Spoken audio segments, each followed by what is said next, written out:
Hello, everyone. Hello, and welcome to TableTakes Plays. My name is Damon Van Hee, and tonight we're going to be playing this game. This game is called The Crowned. It is a game that I made. I and Sarah Moore, we made it. It is a game where you play a god of a small sliver of reality, and it's all about centering player agency and creativity and imagination and just letting players do what they do best, which is be weird little dudes and make strange little things. And that's the game that we're playing tonight. Tonight I'm joined by...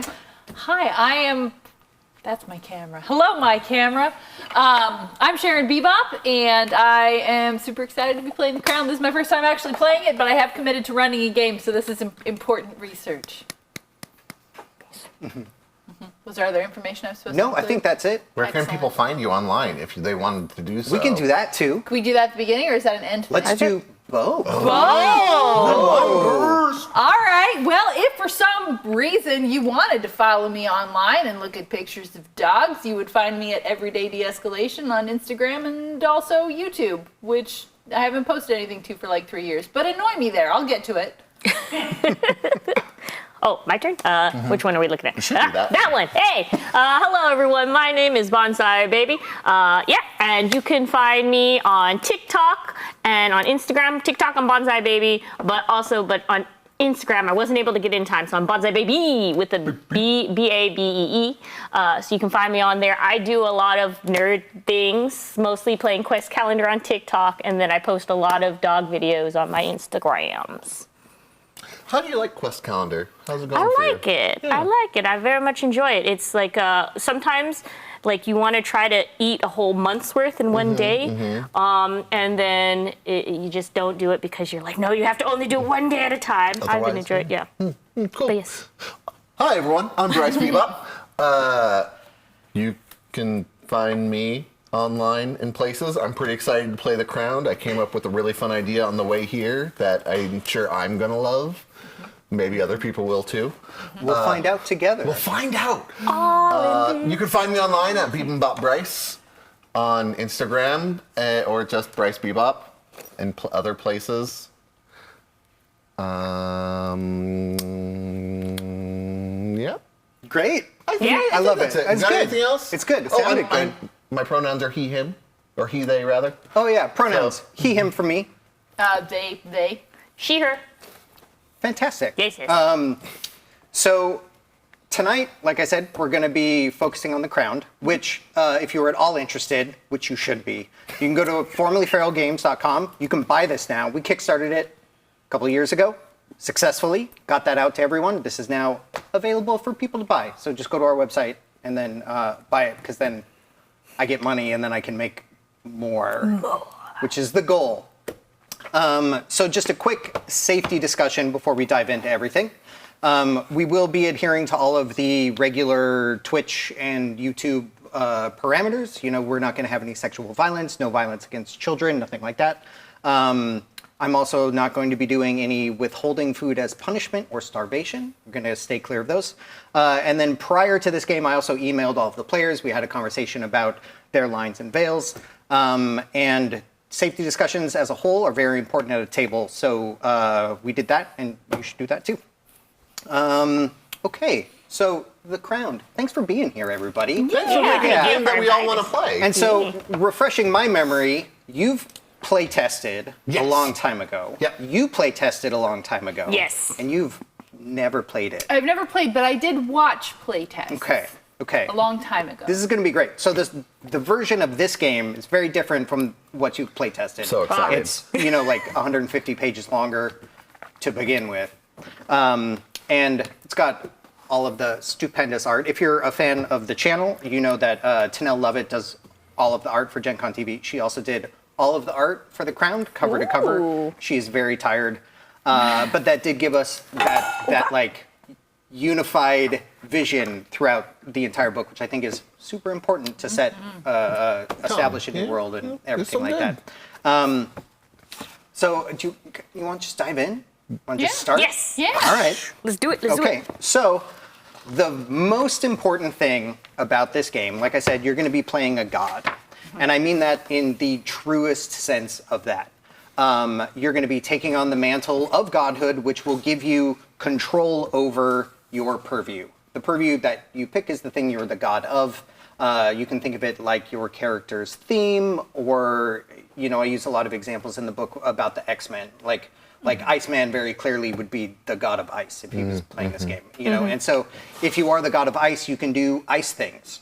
That is what your character does. It is more challenging to do like piano stuff if you're not the god of pianos, but we can get into that for all the rules. So like the most important decision that you make for this is what you're going to be the god of. What you got? Did you decide already? Well, I did, but I Great. was also going to ask about it. the god of pianos, or what if you were the god of ivory? Would that be like close enough because you tickle the ivories, or like It would piano be keys? Yeah, so that's already the crux of how this game functions. It's all about how you and the storyteller negotiate what is happening in the scene and how you use your purview to overcome whatever obstacles are there. So in that case, if it was the god of ivory versus the god of pianos, the piano god would perhaps have more options if you were fighting in a piano factory, let's say. However, the god of ivory could target just the keys and go with that. So it would be kind of an interesting showdown to see how that would play out. The god of strings could have an effect because Absolutely. Billy Joel as a piano man could like do some things. Correct. Right, Billy Joel, piano Inherently. man? Yeah, Billy Joel. Inherently. Yeah. Cool. Good job. Good job. First Billy Joel reference of the night, everybody. Ooh. Sharon loves Billy Joel, so. I do. All right. Oh. He just put out a new album. Like, insane. Not sponsored by Billy Joel. But, if he's open. Not yet.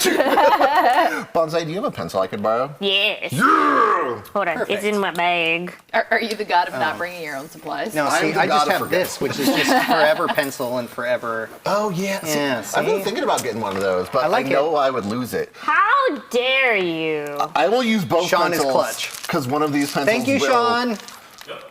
Sorry, I went in fight mode. I can fight your pencils. It's true.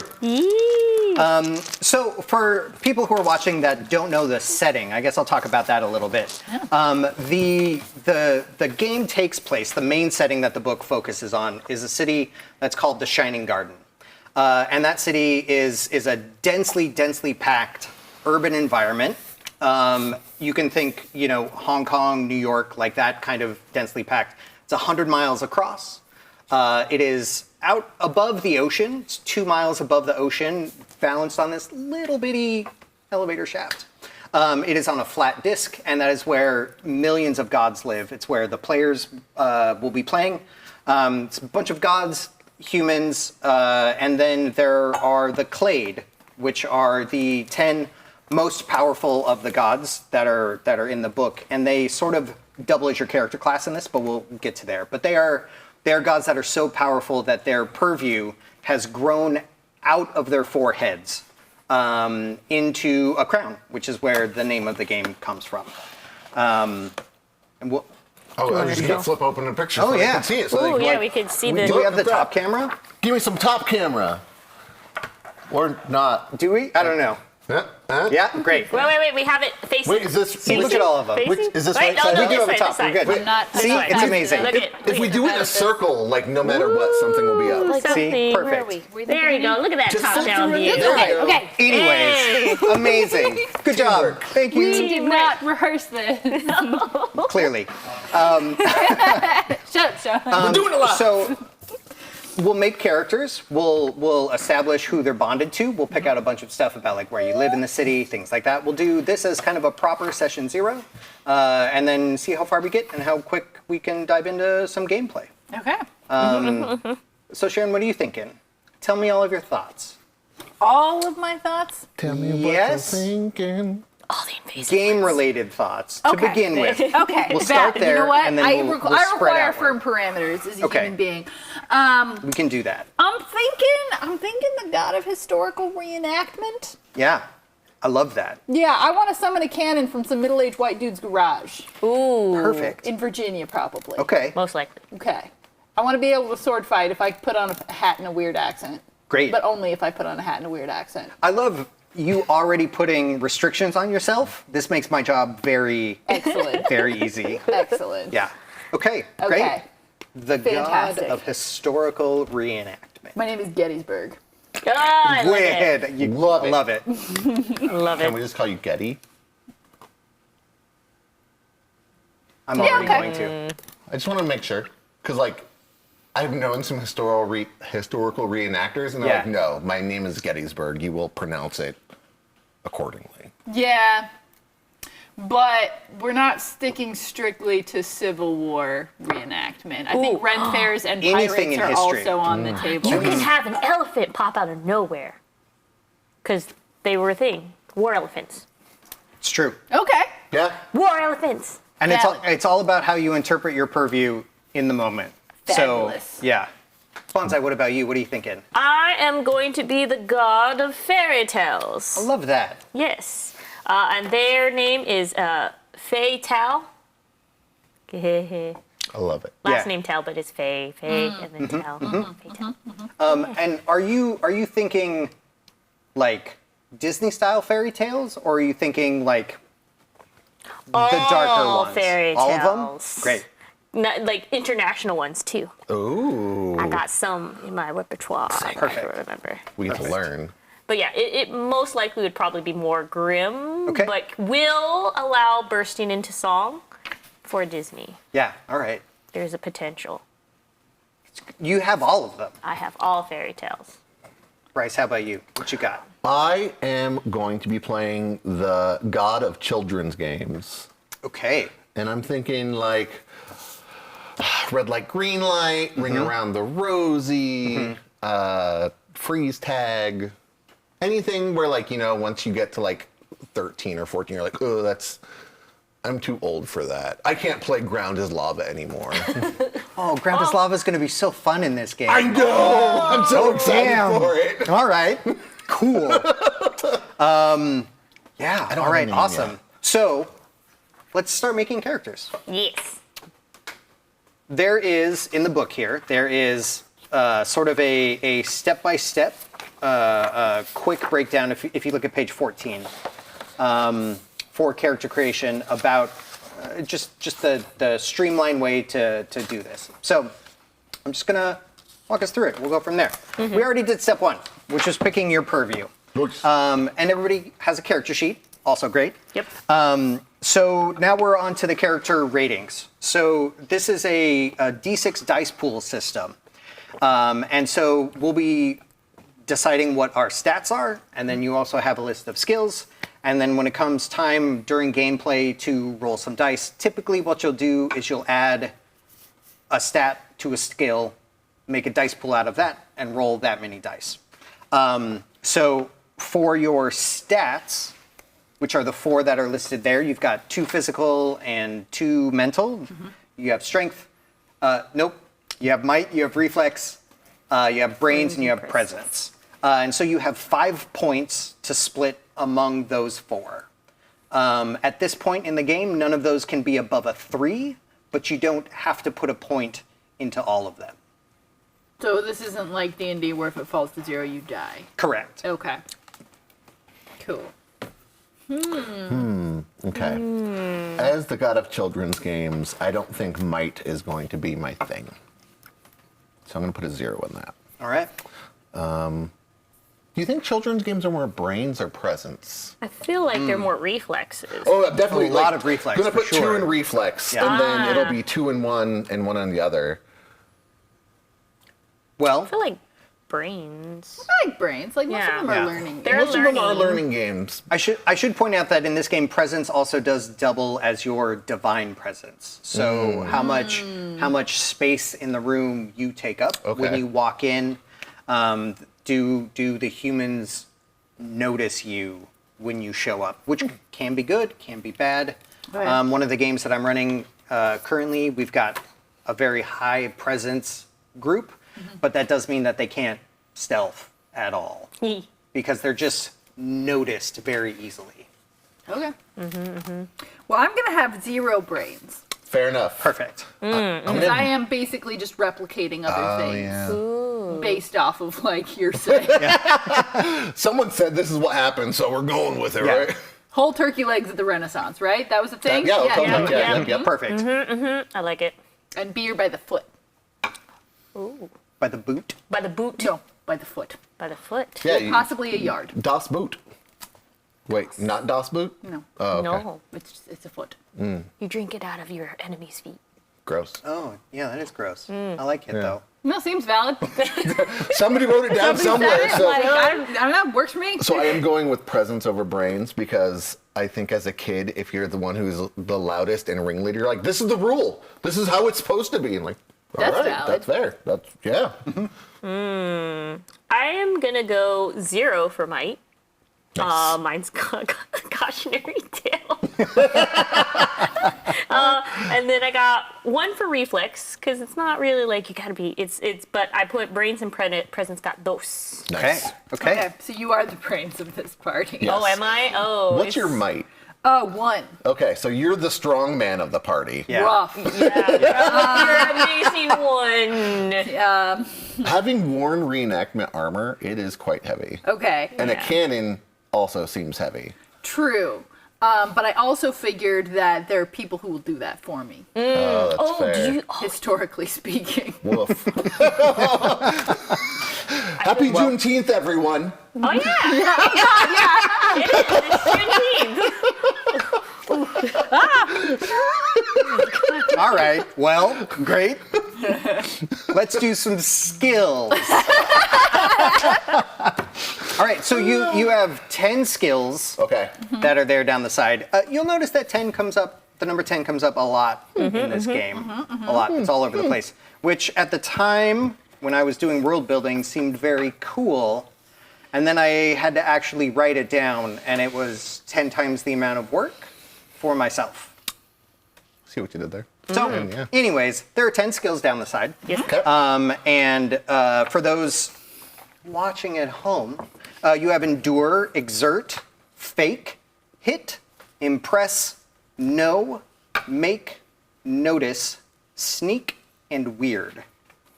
And so you have 10 points to spend on skills. Okay.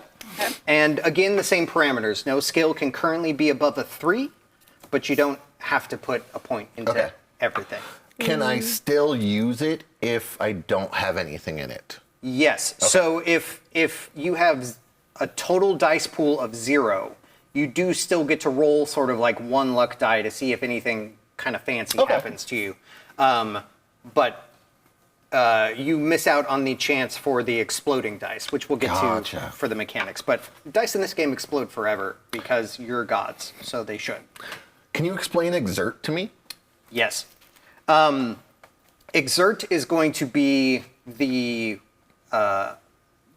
opportunity to do things that are fast. Some agile things will fall under exert. It's about using your body and your mind to overcome things, and the way that challenges function in this is, again, that can be a negotiation between the storyteller and the player. Okay. Where if I say something like, this is going to be an exert plus reflex roll, and you're like, as the god of children's games, I would absolutely do it this other way. Then we can talk about that, and you can likely sway me to a new role. Okay.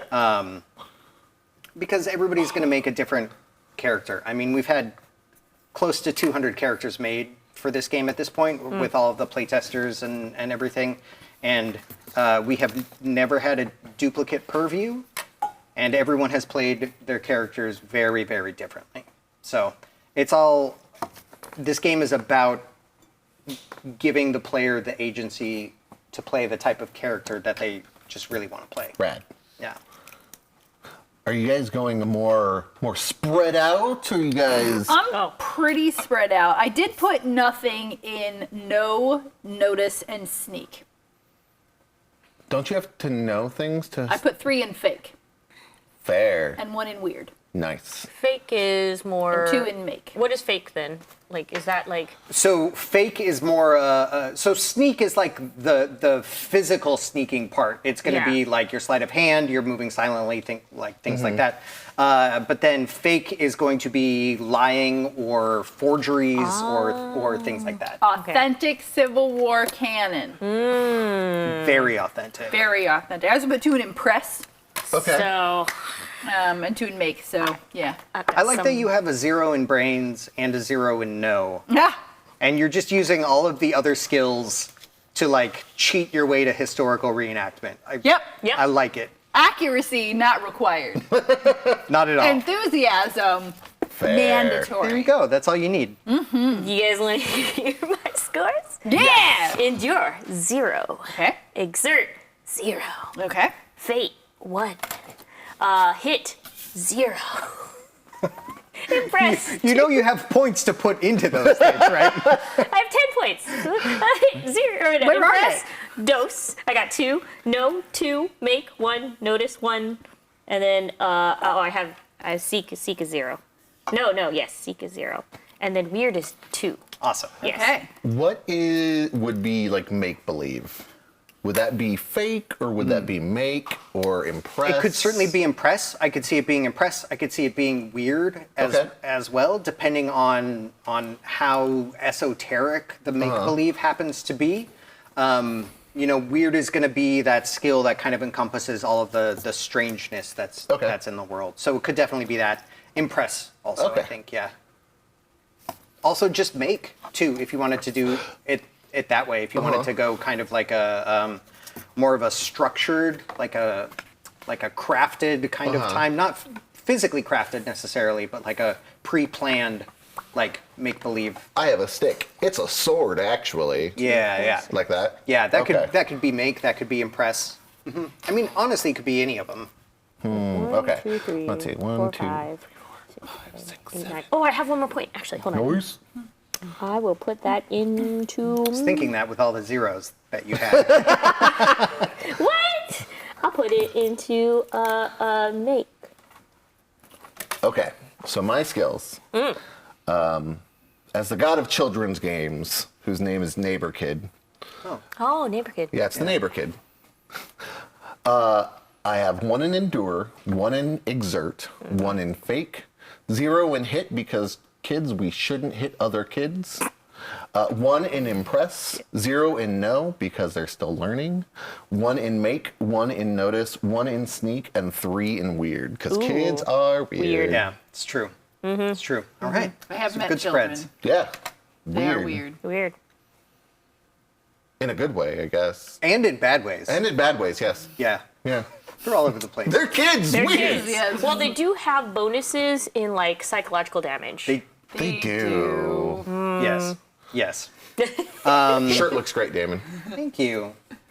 I picked it out Nice. from my closet. Oh, that's awesome. Okay, so now that we've done stats and skills, there's a couple of sundry ratings that you'll see down at the bottom there too, on your character sheet there beneath stats. One is defense and one is damage reduction. Currently, everybody's defense is 1, and your damage reduction is 0. These can be bought up in just a little bit when we start purchasing wonders, but we'll get to that. So now we get to choose who each of you will be bonded to. So this is a big crux of how your character's experience in the game will play out. So this goes back to those Clade members that I was talking to, and there are 10 of them. They represent the figureheads within the city. They rule, for lack of a better term. Narratively, they appear in the setting. So not only do they double sort of as your character class, but you have the chance to meet them during the game. Typically, that's bad. But, who knows? It all just depends on the relationship that you have with your Clade member. So we have, I'll just kind of go through them quickly while you're looking through. So we have Axiom, who is the crowned god of knowledge and memory and books and stuff. Then there's Capital. They are the god of cities and trains, and concrete, fashion.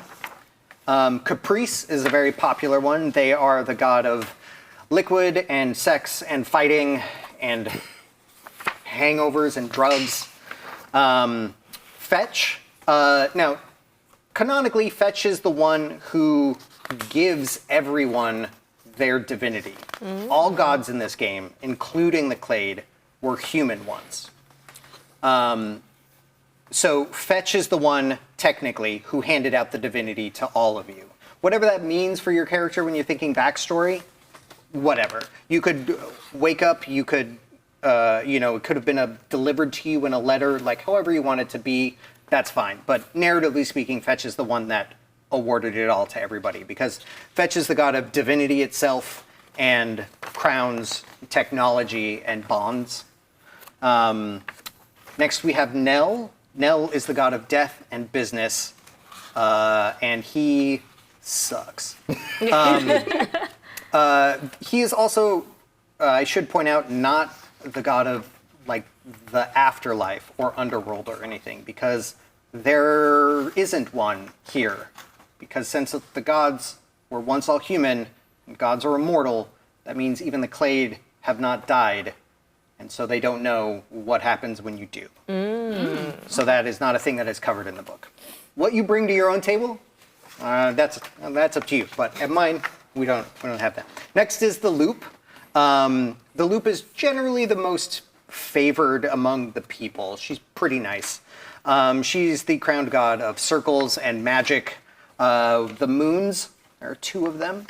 She lives on one of them. She also has farming and seasons, anything that's cyclical. Next we have Outcast, and they are the god of islands and individuality and leftovers and being the last of things. They also have sand as part of their purview. Nice. Then we have Rhyme. Rhyme is the god of madness and fingers. Valid. My favorite. Then we have Spark. Spark is the god of animals and like anatomy and instinct. She also has lightning. And finally, we have Tempest. Tempest is the god of weather and petrified wood, specifically. The Loop has plants, but Tempest has petrified wood. Competition, Fungus is also his. And he carries a big, giant tree for a club and hits people with it from time to time.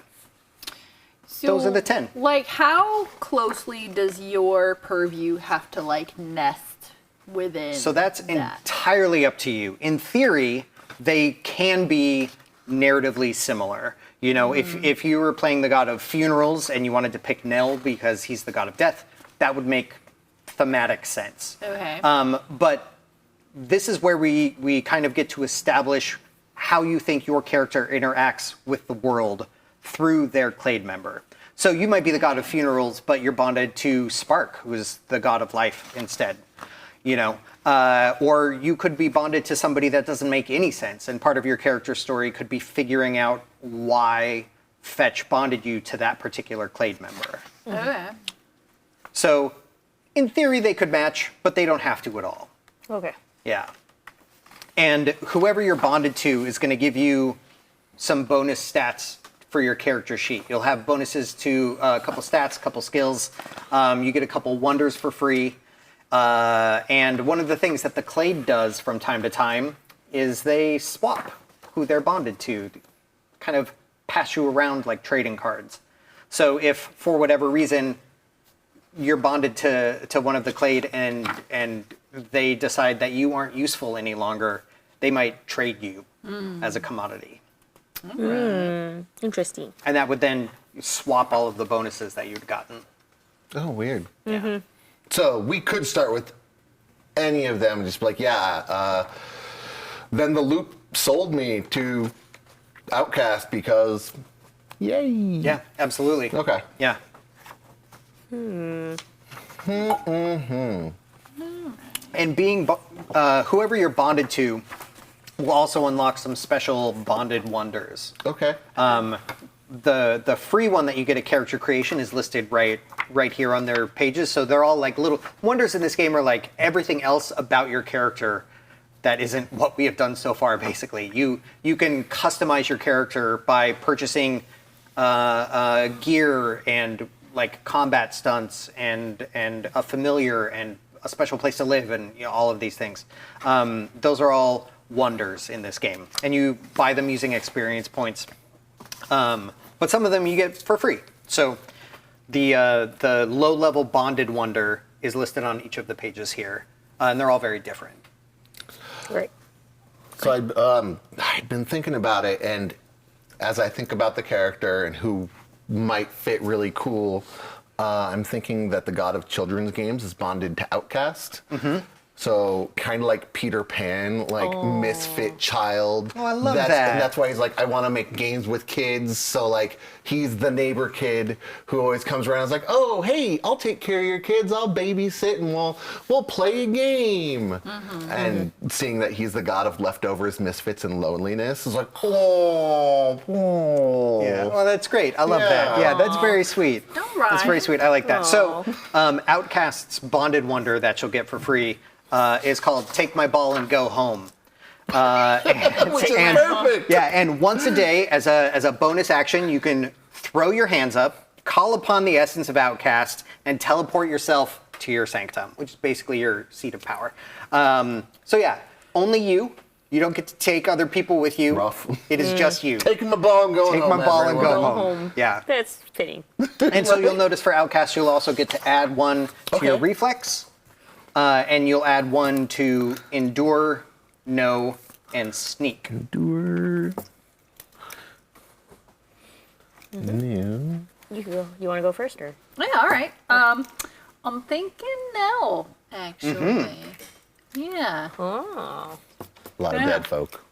Well, not just a lot of dead folk, but also like it's the bureaucracy part that kind of stood out to me as well. Yeah. Like historical reenactors love them some rules Yes. so much. Yeah. Oh, boy. Yeah.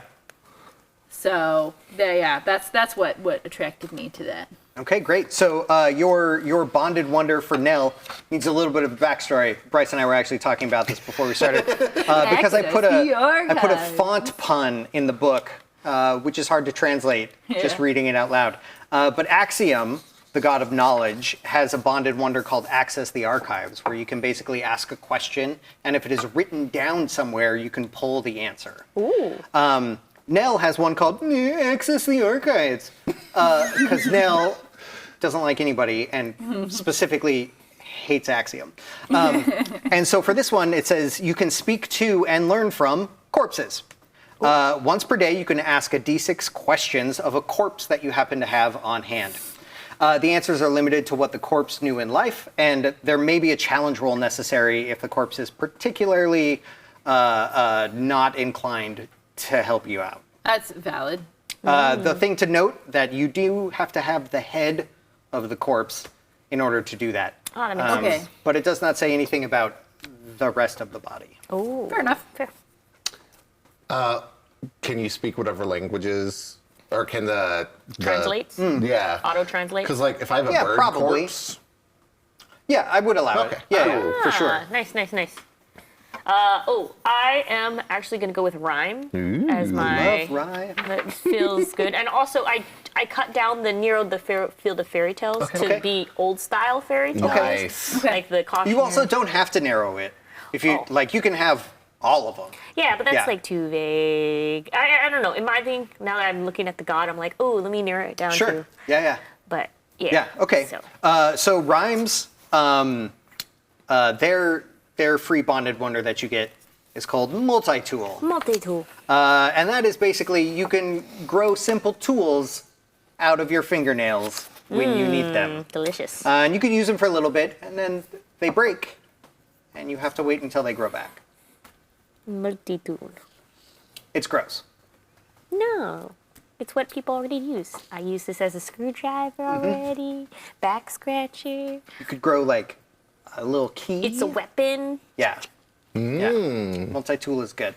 And so we'll go ahead and everyone can mark down the bonuses that they get from their clade. It should be 1 stat and 3 skills that get increased. You'll also notice that each of you have... Oh, yeah. Sorry, I just knew you were going to do it, and so I paused and stared. I was opening a drink that we're not sponsored by. And so everybody also gets 2 degree discount wonders. Rhyme happens to give you conjure and damage. And we'll get to how that works once we get to the magic system in this. Just know that those are good to have because they make things cheaper for you in the moment. Ooh, question from chat is, what is everyone's favorite children's game? Oh. I used to really like Chicken Fight. I don't know if Oh, you guys in a ever... pool? No. Oh. No, you All like right. it's like on our playground there was this like elevated pole and people would stand on this pole and then fight. Interesting. And then So, I love first it. person to knock themselves off the pole loses. What kind of fighting? Like, well, you couldn't. it's like like American Gladiator jousting, obviously. Well, you grappled, Okay, right? And it was more grappled, but like you couldn't like close hand, but you could open Interesting. hand, like boom, boom, boom. Interesting. So I had a thing called chicken fighting, but it was you would get on someone's shoulder in a pool, and then you would stand up, and then you would fight until someone fell over. Oh, I've seen people do that. Yeah. Yeah, I've seen people do that, but I grew up with the one on the poles. Yeah. Valid. Yeah. What was your favorite children's game? I was a Red Rover fan because I was a little chonker. So, like, I would just you're not stopping me, guys. I'm just going to bodily go over you. Yeah. So, I broke those lines. Okay. I feel really targeted by this question because I did not really have friends. Oh, So Reading is a valid answer. reading. reading a lot. Yeah. Far beyond the age appropriateness of the content. Well, what's your favorite children's game now? I'm going to be honest, I don't really understand what the children are doing in the street when they ride their bicycles around, but I do get vicarious joy Yeah. from just watching them sort of sprint around and yell at each other. So, would that So, be like, racing? I I don't mean, know, maybe that's what they're doing. I don't know what they're doing. I don't know either. Oh no, that would be a like a college game when you would assassinate. You guys ever play assassinate? Where you put all of your friends' names in a bag and you would have to get your friend alone to like shink them. You know, like you'd be like, "Oh, I killed No, you." but we should play this. Your again. games are hardcore. Good. Like, what do we do? We're chicken fighting and then we're assassinating. My character needs more hit. That's what I learned. Yeah. Apparently. I think mine was marbles Marbles. because I was good at it Oh, and fair, I yeah. played Valid. for money because I was really, really poor and I wanted to go to the arcade. So you hustled kids with So I marbles? hustled marbles. Nice. That's how I got my I love arcade it. money. I love it. And Awesome. eventually that's how I got money to buy Magic the Gathering cards. Ooh. Hustles. I love it. Hustle. Yeah, that's a good question. Thanks, Chad. Thank you. Not Damon being 90 years old. Marbles! Yeah. Yeah. Marbles. With Those Roman dice they found were mine.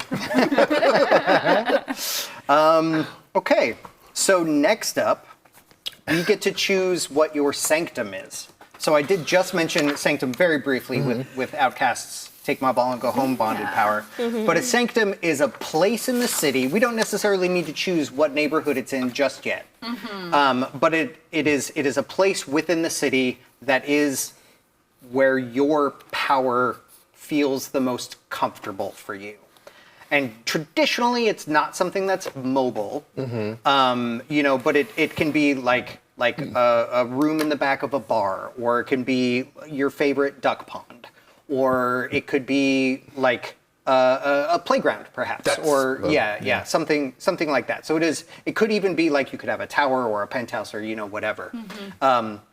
Pretty much whatever you want to have, we can find in the city. Even though it is a modern setting, slightly futuristic in places, because gods are immortal, there's a lot of tech disparity throughout the entire city because like the god of archery, for example, is probably still alive. So like you would see people on the bus like with crossbows, and that would be fine and regular, you know. And so like there's a lot of old tech, there's a lot of new tech, and it's all kind of blended together. So really, you could kind of have whatever you want for your sanctum. But yeah, so that's Okay. next. Picking where a sanctum is. Bryce, why don't you go first? I'm thinking like local park in suburbia. Like just the small park that's on the corner, surrounded by all the houses that look alike.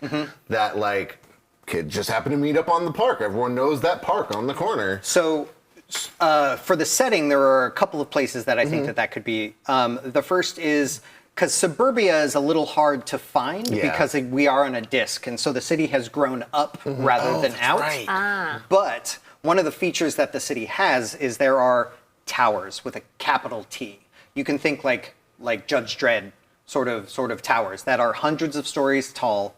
They are city blocks worth of one single structure. But then within those, they work kind of as their own little cities on their own little microcosms, you know? And so within these towers, you'll have playgrounds and schools and hospitals and malls and all the residences and things like that. But it might, rather than being like ticky-tacky houses, it might be a hallway of repeating apartments or just something like that. Okay, so then like a park that's in the center of A block. of a block. I'm assuming apartment complex that like around, and everyone just goes to this central park. Yeah. And that's everyone has the barbecues there. And Yep, cool. absolutely. Yeah. So Yeah. that park. Okay, great. And there's hundreds of those towers within the city.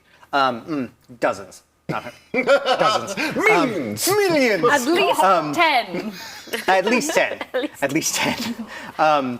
But more of the towers are localized within one of the districts called Morgantown. Okay. It's the highest population density within that city, and it's mostly those towers. But once we get to the districts, you can decide where almost all of them have those places. In the city, one thing that is good to know is that it is a sign of wealth and prosperity to live closer to the ground. Gotcha. Because that's where the gods live, mostly. At the very center of the city is the Citadel, and that's where Fetch lives. The Citadel is a ziggurat type of structure, and Fetch's crown has grown into the Citadel. It's in all of the walls, and he is trapped and cannot get out. What's the difference between a ziggurat and a pyramid? Steps. Okay. Oh. Yeah. Ziggurats are, and then pyramids are. Okay. Yeah. So it's like Machu Picchu a ziggurat? And by Machu Picchu, I mean like any of the Aztec The temples. Those are ziggurat. Yeah. cool. Yeah. Yeah. But they so Fetch is trapped within there. His crown has grown so massive and in through all of the walls that he can't get out. But around that then is the Garden District, and that's where all of the wealth of the city is. That was when the city was founded. That is the first district that came to be, and it is surrounding the Citadel. And so those houses that are there, they're all like mansions and palatial estates and everything, but nobody would deign to build their house taller than the Citadel, which isn't that big compared to most of the structures within the city. So in the Garden District, it's sprawling. It's mansions connected to mansions connected to mansions, and like nothing there is taller than 4 or 5 stories. And then on the outside of that, then you get to the Wall of City. That is hundreds of stories, and then that's all densely packed and everything. So, so the Garden District could also sort of be suburbia. There are a lot of parks and things like that because it is the wealthy people that live there, and the old names and the old money and stuff. I don't want to make any judgment calls, but are the old wealthy people the type who'd be like, oh, neighbor kids, go ahead and go play in the thing? The ones who call, why are these kids playing in the park? Yeah, or would they say that? Legit Like, which one has a tighter community type of bond? Definitely the people who live in the towers have a tighter community. Okay. For Then sure, that's- for sure. Yeah, yeah. What are you thinking? I'm thinking like a disused horse track with good like public transportation access. Yes, Perfect. absolutely. So everywhere in the city has good public transportation access because it's run by a god. So it's all perfect. It shows up when it's supposed to show up. It does not break down.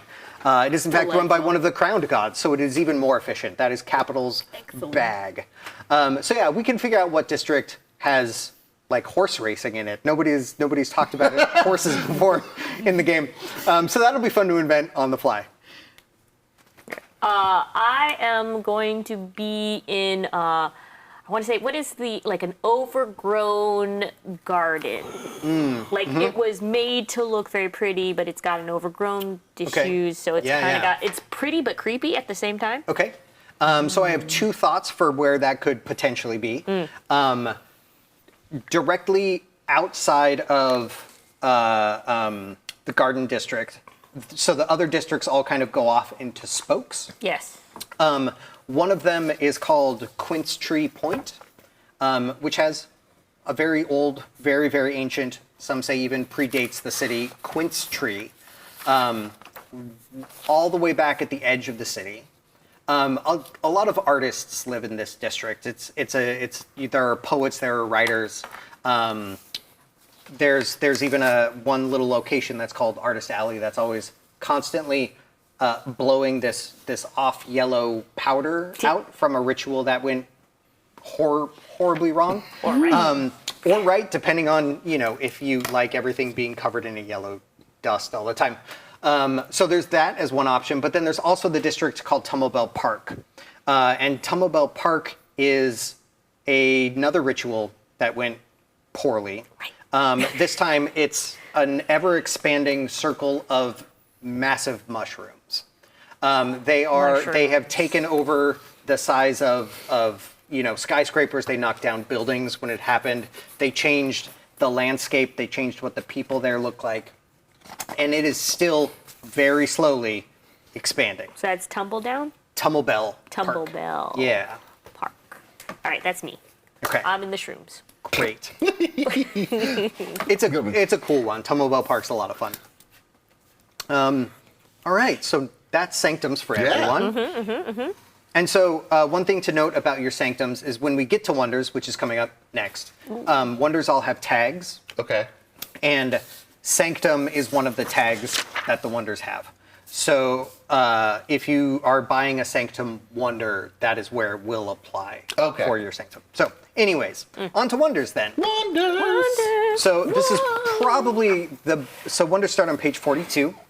And wonders was probably the most enjoyable part of this whole thing to write because they're just like silly little powers that you get to have, and they all have dumb names. And they're just very enjoyable. So here is where you would pick up anything like weapons or armor. And the thing about this is you don't pick out a sword necessarily, but you pick out how much damage you want your weapon to do. And then you get to describe what it looks like. You get to pick whatever weapon is correct for your character. That way, we get to stay on theme. You get to keep building on the thing that you are the god of, if you want. I mean, you can pick anything that you wanted here. So at character creation, you get 2 first level wonders and 2 second level wonders for free. So we can just pick those out. Is it? Sorry, sorry, can you repeat that? 2 first levels. Okay. And 2 second levels. Okay, thank you very much. Yeah, and one thing that I'll point out with the wonder tags is there's a tag called tiered, and that means in order to get tier 2, you have to have first spot tier 1. Other than that, there's not a restriction for what wonders you can pick up.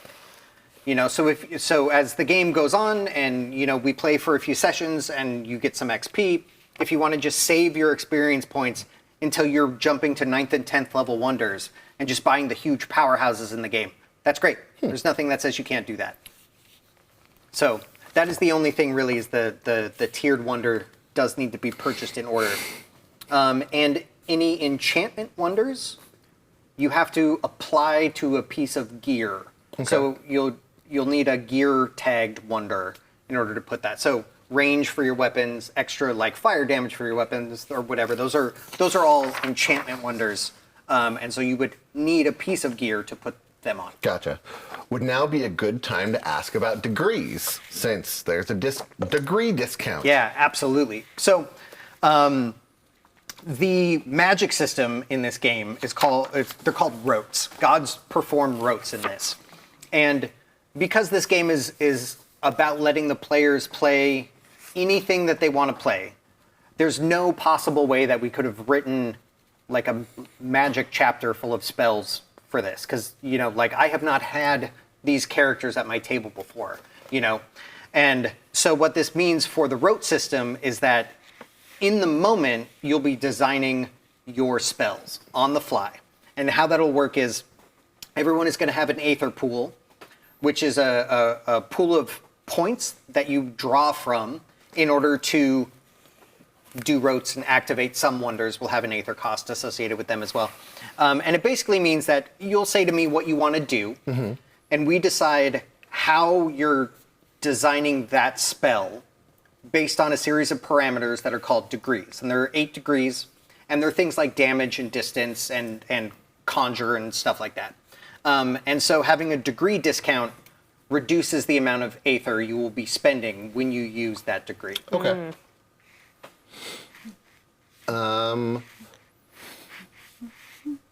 Yeah. Okay. So some popular ones, obviously, are like, thanks it has pockets. So good.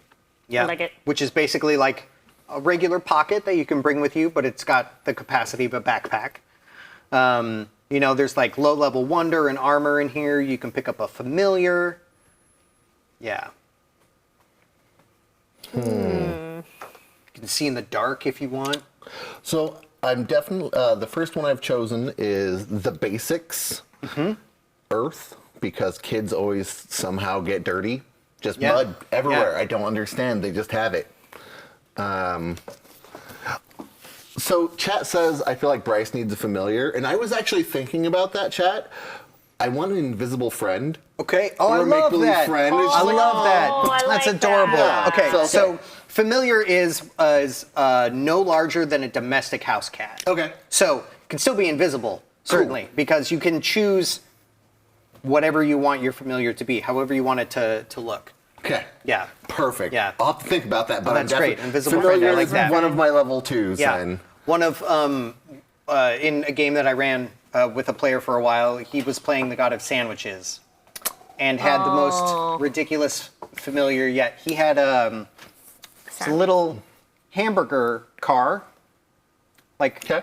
like a little hot dog phone kind of thing, but it was Yeah. it was a little hamburger car, and inside were 3 people in a throuple, okay. because that made a sandwich. Fair When enough. you put them together. I like it. And he would send them on errands, and they would just like grocery shop for him.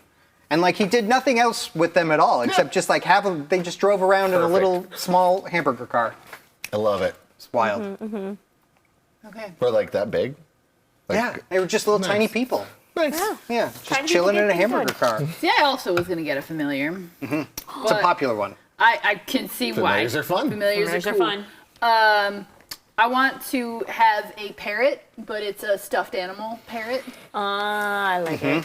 Great, with a shoulder mount. perfect. Does the stuffed parrot behave as a stuffed parrot, or does it behave as a regular parrot but is just stuffed? It behaves as a regular parrot, as regularized by Jim Henson. Okay, Ah, perfect. nice. Okay. So it opens its mouth and all kinds of things. Cool. I'm really trying to think about what familiar should look like, because I like that, but I don't want to just be like, oh yeah, think about this Jim Henson puppet. But at the same time, It works. It works. The little lower.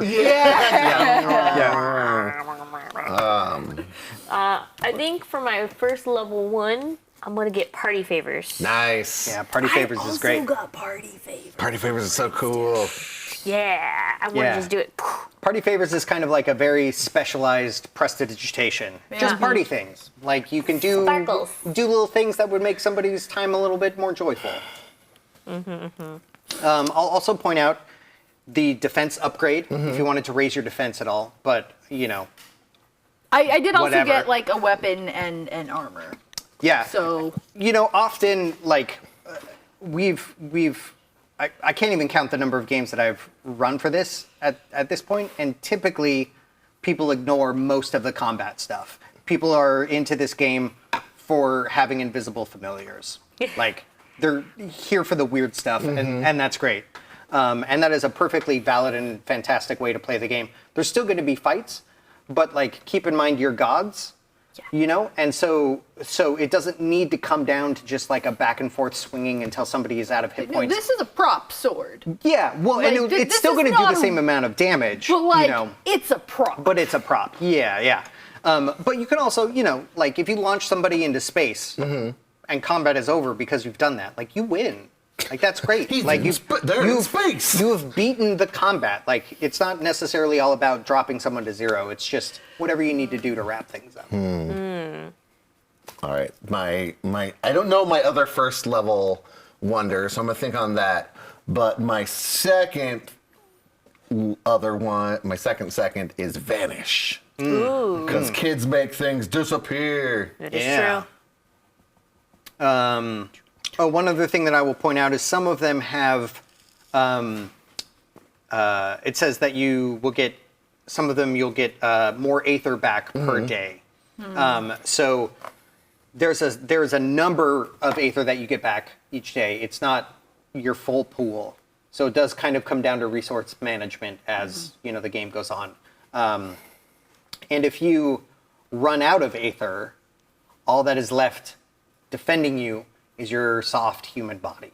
Like Aether does a lot in this game. You use it for rotes, you use it for activating some wonders, but you can also soak damage with it. And so your human body hit points are based off of your might score, and this is a very might light group. So keeping some Aether in reserve so you don't fall into stillness is good. Team. I got Whisper as my second first level. Nice. Whisper's great. Whisper. Whisper lets you whisper and then transfer that along the wind to other people's ears. So I'm torn between three different ones. Defense upgrade, because kids are weirdly tough and springy. Whisper, because kids always do that. I'm whispering. But they're not really whispering. And then my other thought was healing hands. Because, like, kids are going to fall, kids are going to scrape their knees, and it's just like, oh, it's better. I kiss your boo-boo, and it's good. What's your, how many points do you have in presence? Because that I have one, 2. Okay, because that one is based off of presence. Yeah. So And that was my thought, is that, you know what? Yep, I'm doing it. Okay, Healing great. hands. Do it. Healing that's hands. great. I'm gonna have pockets. Okay. Nice. Pockets. Yeah. Thanks, it has pockets. Thanks. Really good one. What are you thinking, Shane, for your last one? Well, I got a weapon and I got armor and I got party favors and I got a sweet parrot. Oh, nice. That's You great. do got a lot. That's a good amount. This is a good Solid. combo. All right, Who I so need to name. that's all of our starting wonders. That's all of the starting wonders. Yeah. Okay, so now we're going to go back to this character creation list. And now we're up to everybody's least favorite part, do some math. Move. So your health pool total in this is going to be your divinity rating, which we're all going to be divinity rating 2. We're starting with a little experience under our belts. I always find it's more fun to play a little bit higher character than, brand new beginning. So your health pool total is your divinity plus your might plus your endure times 4. And your minimum is 4. So wait, divinity plus might Okay. plus Plus your endure. endure. Times 4. Ha!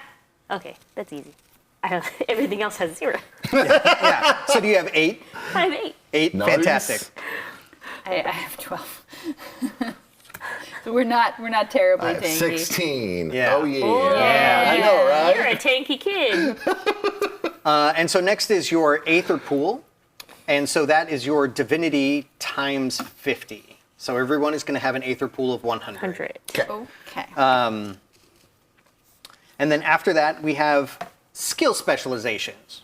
So how this one works is you get a free one of these for each rank you have in brains.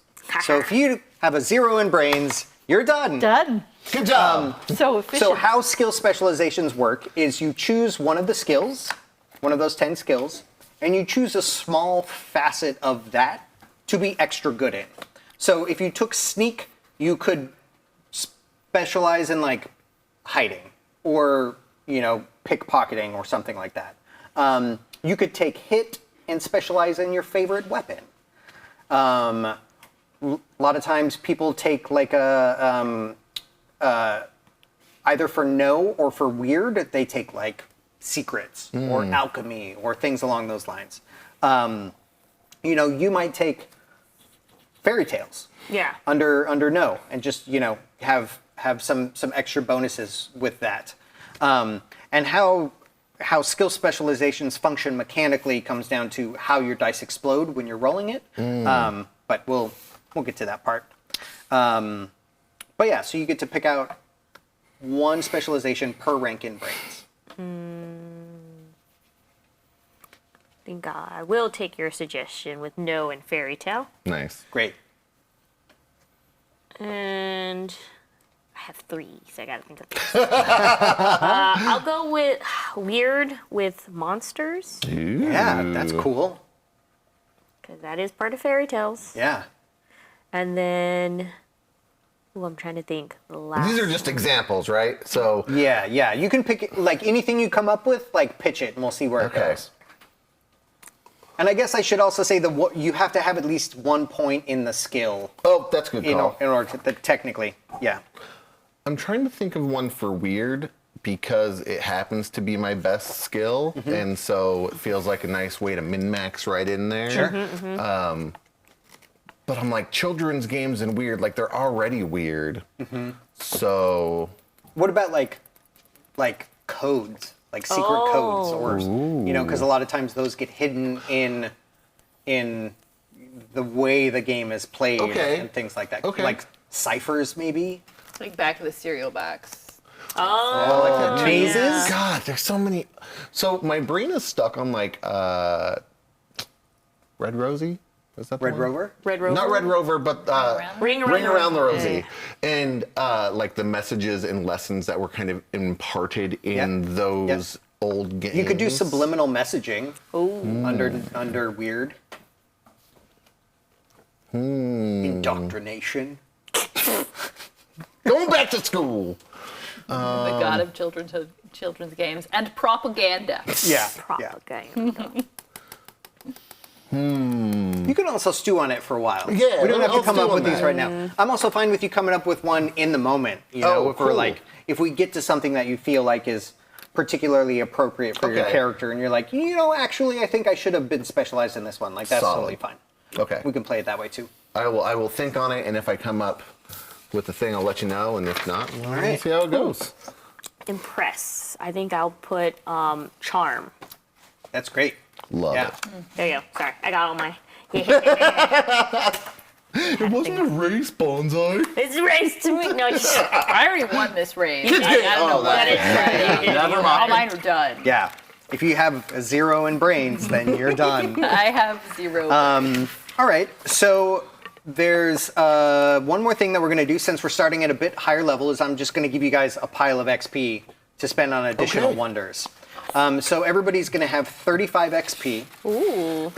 And you only have to adhere to the tag requirements for any kind of purchasing. So, you could buy, I think, level 7 wonders. Yeah, level 7 wonders cost 28 points. And there's nothing stopping you from just jumping straight up that high and getting something kind of big. Unless it's like If you want. tiered, right? Unless it's tiered. That's okay. that's so the only thing. tag. Yep. Did we talk about ether replenishment? So And I just wasn't paying attention. Just only a totally little not. bit. So how Aether replenishment works is every day at some time, just for like ease, usually it's like in the morning after you're well rested or whatever, but if you were playing like the God of Midnight, then midnight would make a lot of sense. But at some time during the day, you get a set amount of Aether back. And so that amount is, and everyone will have the same, but then you add your wonders to it. So you get 10 points per day for being a god. You get an additional 5 points for being bonded to a clade member, because things can happen in the game where you can find yourself not bonded to one. And then you get to add your presence per day, and then whatever wonders give you as any additionals. Okay. So everyone will have at least 15 per day, plus whatever your presence is, and then any wonders that give you more back. Okay. Cool. And so those wonders that are going to replenish your Aether are the, there's a bunch of, they all have the worship tag. And so those are things like getting followers, or sometimes they build a shrine for you, and you know, shrines have their own mechanics as well as giving you some Aether replenishment each day. Okay. The dearly devoted tiered ones, Gotcha. those are the ones that you can buy up a bunch, and they do stack as you go. Okay. If I were to take stat increase and increase my brains, would I get another specialty? Yeah, Oh, cool. Ooh. it's kind of a twofer there. Yeah. Yep, gotta take that one. I talked about it earlier with Sharon when I was thinking about this character. Hold, please. Because it feels so good for like a children's game to be like, oh, hold, please. Yeah. I also took breadcrumbs because that also sounds super childish to be like, oh, look, I'm weird tangent. Kid came up to me one day and was just like, I have a bee's nest. And I was Oh. like, oh, Okay. that's cool. He's like, yeah, I have a bee's nest. It's like, Cool. all right. I was in a rad. bookstore and a kid did that to me, but with an acorn. and he came up to me with an acorn in his hand, and he was like, I have an acorn. And I was like, yes, you do. And he said, I want you to have this acorn forever. Aw. And he handed it to me. Do you still have it? I still have this Yay! acorn. Yeah, I've had it for, Nice. this was like 10 years ago at least. 10, maybe closer to 15 at this point. It's, yeah. You can never get Yeah, rid of you gotta it. hold on to Like, that forever. He said, yeah. And for those wondering what Hold Please does, you can use a bonus action to cause a non-divine foe to lose their next turn. You can activate this wonder a number of times per day equal to your divinity rating. So you get to do it twice. Nice. Yeah. And so there's a lot of things that target non-divine things in this. And specifically that means that they do not have a divinity rating. That's what that means. Can I have another basic weapon that is a like old-timey pistol that only shoots blanks? Oh, nice. Absolutely. It's still going to deal damage, Yes. but it's maybe theatrical damage or something. Like lots Or of it shoots like smoke. it shoots like those little bang flags. Flags. Yeah. So I'm gonna just take a big dive. I'm gonna get alleyways, a level 7, Oh, hell yeah. Okay. just for funsies. Alleyways. I'm going to lore dump about alleyways Yes. a little Yay. bit. Here we go. So, it's so funny to take it a low level. That's great.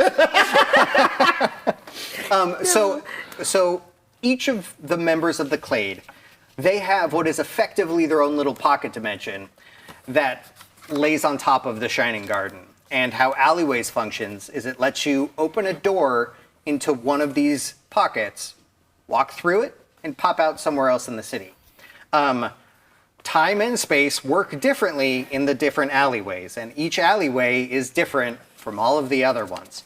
And so, Bonsai, what I will tell you is that you only have permission to be in the one that you are bonded to. Yes. So you only have permission to be in Rhyme's alleyway, which it's a real choice. Yes.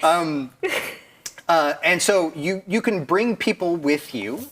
So if you open one of the doors, everyone else can come with you into it, and you are then acting as their escort through it.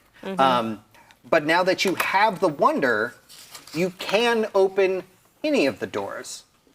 However, I have permission. you don't necessarily have permission. And so if somebody or something in there is paying attention, that could be bad. Okay. But you can open into rhymes whenever you want. It's a Yay. pretty easy check to make. It's a presence plus weird check of a difficulty of 3. And I guess this is a good time to point out another thing that Aether can do, because you are gods, is it lets you buy your way past challenges. Nice. Because sometimes gods just don't want to roll the dice. They just want to succeed. And so, Don't we all? as long as you have enough in your dice pool to equal or exceed whatever the challenge difficulty is, you can just buy that with Aether. So in this case, you would be making a presence plus weird at a challenge of 3. Okay. And so, do you have at least 3 in your dice pool between those two? Presence plus weird? Presents. Yeah, I have 5. Okay, great. So in that case, you could just spend 3 Aether to open a door and not have to worry about whatever the dice say. Yeah. You can also choose to spend your Aether after you roll the dice, but now there's a penalty because you let fate try first. And so then you still have to pay the full amount, but it is now double. So you're not just paying to make up. So if you were like, I have 5 dice, whatever, I'm just going to roll it, and you did not get 3 successes on those dice, you would now have to spend 6 Aether to open that door. But you could still do it. It just costs more. Okay. And then I think for my last one, or well, mathing, yes, last one, or I can buy one level 1. I'm gonna do cheap tricks. That's 6. So yeah, 28 plus 6. There. Yeah. Yep. And then you would have 1 point left over, which doesn't need to be spent. Yep. Or you can spend it on another first level 1 if you want. Because those only cost 1 point. They do only cost 1. Would now be a good time to talk about spell casting, since what if I wanted a degree discount and I don't know what degree What they to all get? do? Yeah. Yeah. So we touched on them briefly. The degrees are, they're on page, can I remember where in the book anything is? I cannot. So they begin on page 70-ish? Yes, 70. So the degrees are parameters that shape whatever spell you're about to do. And so we've got 8 of them. There's conjure, damage, distance, duration, guard, learn, scope, and wild card. Wild card is the only one that you cannot buy a degree discount in, Okay. because that is a narrative massaging. That's what wild card is there for. But for the other 7 that you can, those, like I said, they shape the rote that you're doing. So duration, for example, is pretty easy to understand. You know, the more Aether you put into the duration degree, the longer a thing is going to last. Same with damage. The more you pump into damage, the more damage it's going to deal, things like that. So basically, when it comes to performing a rote, we'll decide what you want it to do, and then you and I will work together to figure out what those what those degrees are going to look like and how many levels we have to spend on there. And then those equate to an Aether amount, and then the degree discounts come in at the very end to make that cheaper on you. Okay. Yeah. So I would like to get, I'm thinking about Wonder still, in Vino Veritas, Yeah. but instead of wine, can it be room temperature to a little bit uncomfortably warm home brewed beer that's a little bit skunky? Absolutely. Yes. Perfect. Absolutely. And disgusting. Yeah. Yeah. Gross, and I love it. Surprised you didn't go for the mead. Yeah. That would be The more. mead gets really skunky Yeah. when it's made by these people. See, I thought you were going to go with like the low grade lager that Like people- Bud Light. Bud Light, Pabst, people Not that sponsored. not Not sponsored. sponsored. They're like, I bought 3 cases of this for our camp out, and now it's been sitting out. Everyone, chug up. Chug, chug, chug. I don't want to take it home with me anymore. This is valid, but no, I did not. P.S. I have done and do historical reenactment that is not really all that historical, nor is it all that reenactment-y, but There are swords. there are swords. And That's all that history is just swords all the way down. Swords and Pabst. Yeah. And then the last thing to keep in mind with rotes is that because you are gods, like your spells work. They just are successful. You know, like there's nothing like worse for me than like you're sitting at a table playing a game and it's a very climactic, crazy moment and you're like, I want my character to do this thing, and you like roll the dice and the dice just say you fail and it like loses momentum for everybody, you know. And so in this, your rotes succeed. They happen, they go off the way that you want them to. You do, however, have to roll a single d6 because reality gets to kind of push back a little bit. And so while they are successful and they happen the way you wanted them to, there might be some unexpected consequences. Sometimes those can be good, sometimes those can be bad. It depends on what you roll on this d6. So, how do you get points in wildcard if you can't use a degree discount? so with so on the character sheet there, those are just kind of those bubbles that are listed on the degrees there. Those aren't necessarily buying. I mean, we put them there to like bubble in a little bit just to kind of keep track of where your degree discounts are, like how many tiers you have for each. But you can't buy discounts in wildcard. Okay. It's just we put the bubbles there for symmetry.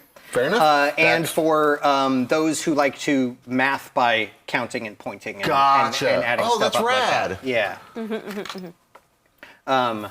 But wildcard functions when the rote that you're trying to build just doesn't quite fit nicely into the other degrees that are there. And you can use, I mean, as long as you're using at least one degree, like it'll be a correct rote as you know, as far as the rules are concerned. But you can use any or all of them. But wildcard is there if you're trying to do something particularly weird and it just needs a little narrative nudge as far as the cost is concerned. Okay. You know, and so that's a thing that like lets me as the storyteller add in when I'm like, maybe this needs like a little zhuzh to make it fit the story. But you can also willingly put in wildcard and say like, I'm doing something that I think is a little strange. Okay. You know, and so it's like, the other thing is that at various levels along the way, at various ranks of these degrees, there's a cost increase. So ranks 1 through 4, just times 1 across the board. 5 through 7 is times 2, and this is a multiplier that at the end of the rote will be applied to the whole cost. Okay. And then ranks 8 and 9 is times 3, and rank 10 is times 4. But one thing that wildcard can do is if you are willing to spend up to rank 5 in wildcard, you're allowed to move 1 narrative step away from your purview. Okay. I don't know what that means because it's going to be different in every situation, you know? And this is Gotcha. kind of like a 6 degrees of separation sort of game. This is So- the point where you could make an argument for the God of Ivory. To go to an the entire with piano. pianos. Correct. Gotcha. Okay. Correct, exactly. And then if you go as high as rank 10, then that's 2 narrative step. Granted, that's going to cost you 40 Aether, but at least 40 Aether on top of everything else, which is also multiplied. It's not cheap. It's not cheap to do, but it's possible. You know, we wanted the possibility to be there because you are gods. Flex those divine muscles. You know, and so 2 steps away, then you get to take that second step from wherever your first step went. So like, how does Ivory? You go from Ivory to pianos, and then you go maybe from pianos to the building the piano store is in. Okay. And so that way you have gone from Ivory to this building, which doesn't really make any sense. But because you have spent so much in wildcard and been able to take those 2 logical steps away from that. I think another one of the examples that I use in the book is like the god of mist can't do like pool water, like chlorinated pool water. So they do 1 step to get to the pool water and then another step to get to the swimmers in the pool. So that's kind of how that works. It's expensive, but it can be really, really clutch. Cool. Yeah. Do you care about the other wonders that I got? Yeah, let's see what you got. Okay, so I got my pistol that only shoots blanks. Great. I got a skill increase so I can be more impressive. And then I also bought counter rope so that I can tell people that that's not in the rules. It Yes, is not historically accurate. that's really good. You are ruining my medieval experience. I love it. Okay. Yeah, that's great. That's great. Bonsai, are you This is the done? most petty Yeah, character Yeah. I've I ever spent all played. my points on that door. Yeah, that's right. What did you get? I got other than the ones that you had, like the 2-2, I have alleyways and cheap tricks Nice. because that's Cheap the, tricks. the 28. Because you said I could have like. Yeah, no, absolutely. So I have 3 points left, and I'm trying to figure out what to get. Okay. 2 familiars. Okay, maybe another familiar. That being said, What's the Pokemon? no. Ooh. Okay, maybe. Oh, Maybe. you have a good familiar and a bad familiar. That's what I'm And they're both invisible. Yes. Okay. Okay. Yes. So I what I love have that. taken so far is breadcrumbs, which that's the fourth level. I'm going to read them that way other people who don't Yeah, have the let's book in front of them. read breadcrumbs. You summon a bit of your purview to create a small, harmless token made from pure divinity. It can be shaped like anything, but is never larger than a golf ball. You can have a number of breadcrumbs up to your divinity ranking active at once, and you always know where they are. Yeah. So these are basically like spider trackers. You know, you create a little thing made out of your purview, and so it could be, in this case, could be like a tiddlywink, or like could be a marble, actually, could be Yeah, a yeah. golf ball, even, and like Pog. like you have or a pog. Yes. Oh, you Slammers. create a slammer, and then you always know where that is. Okay. So drop it into somebody's pocket. You know where that is, and in theory, you can go that direction and follow them. They might find it and put it somewhere else, but you know where that thing is. Okay. For sure. Yeah. So then I also took Hold Please, which I believe Damon read earlier, because that's cool. I took a first level, I took the basics water, because how did you get wet? Yeah. How did you true. get wet? Where did this come from? I took degree upgrades. I took a degree discount in duration and scope.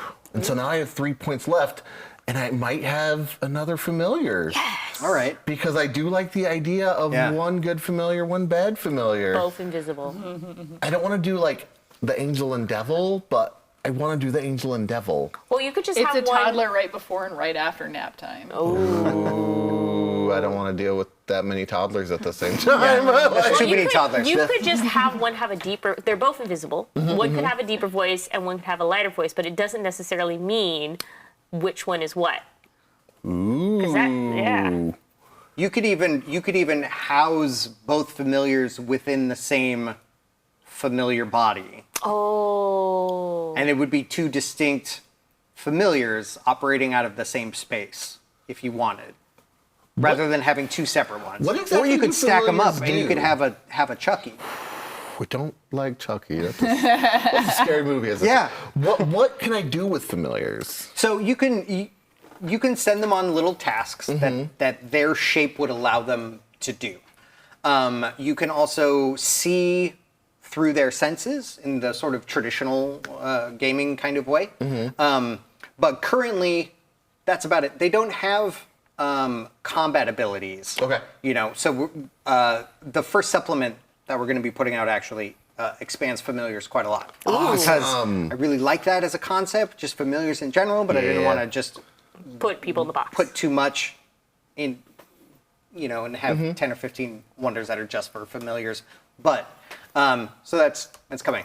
But, so they don't currently have any, like, combat whatever. Okay. But whatever they look like they could do, if you had a penguin for a familiar, it could do penguin things, It's not going to be able to fly unless you choose that it can. You can sort of pick how they're able to Okay. get around and stuff like that. Familiars are incredibly common in the city. That makes sense. They're a very low level wonder. Like basically every god picks up a familiar because they're cool. But they are also, a thing to note is they are also made from you. Okay. They are a part of you. And should they get snatched, Oh no. like somebody would have a pretty strong link to you? You could do one, if you don't want to do the angel and the devil, you could do one as an action figure and one as a doll. I like that too. That's good too. Oh, I could have dragon flyers, and what was the other one? The Sky dancers. Sky Yeah. Dancers. Okay. Ooh. How about you ponder it Yeah, while I'll we think take a about it. bio break? Yeah. Because I would like to do one of those. So we're going to finish up those characters, and then we'll be back in like, I don't know, 5, 10? That sounds good? Yes. 7? 7? I don't know. 7. We'll see you in 7.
Yeah.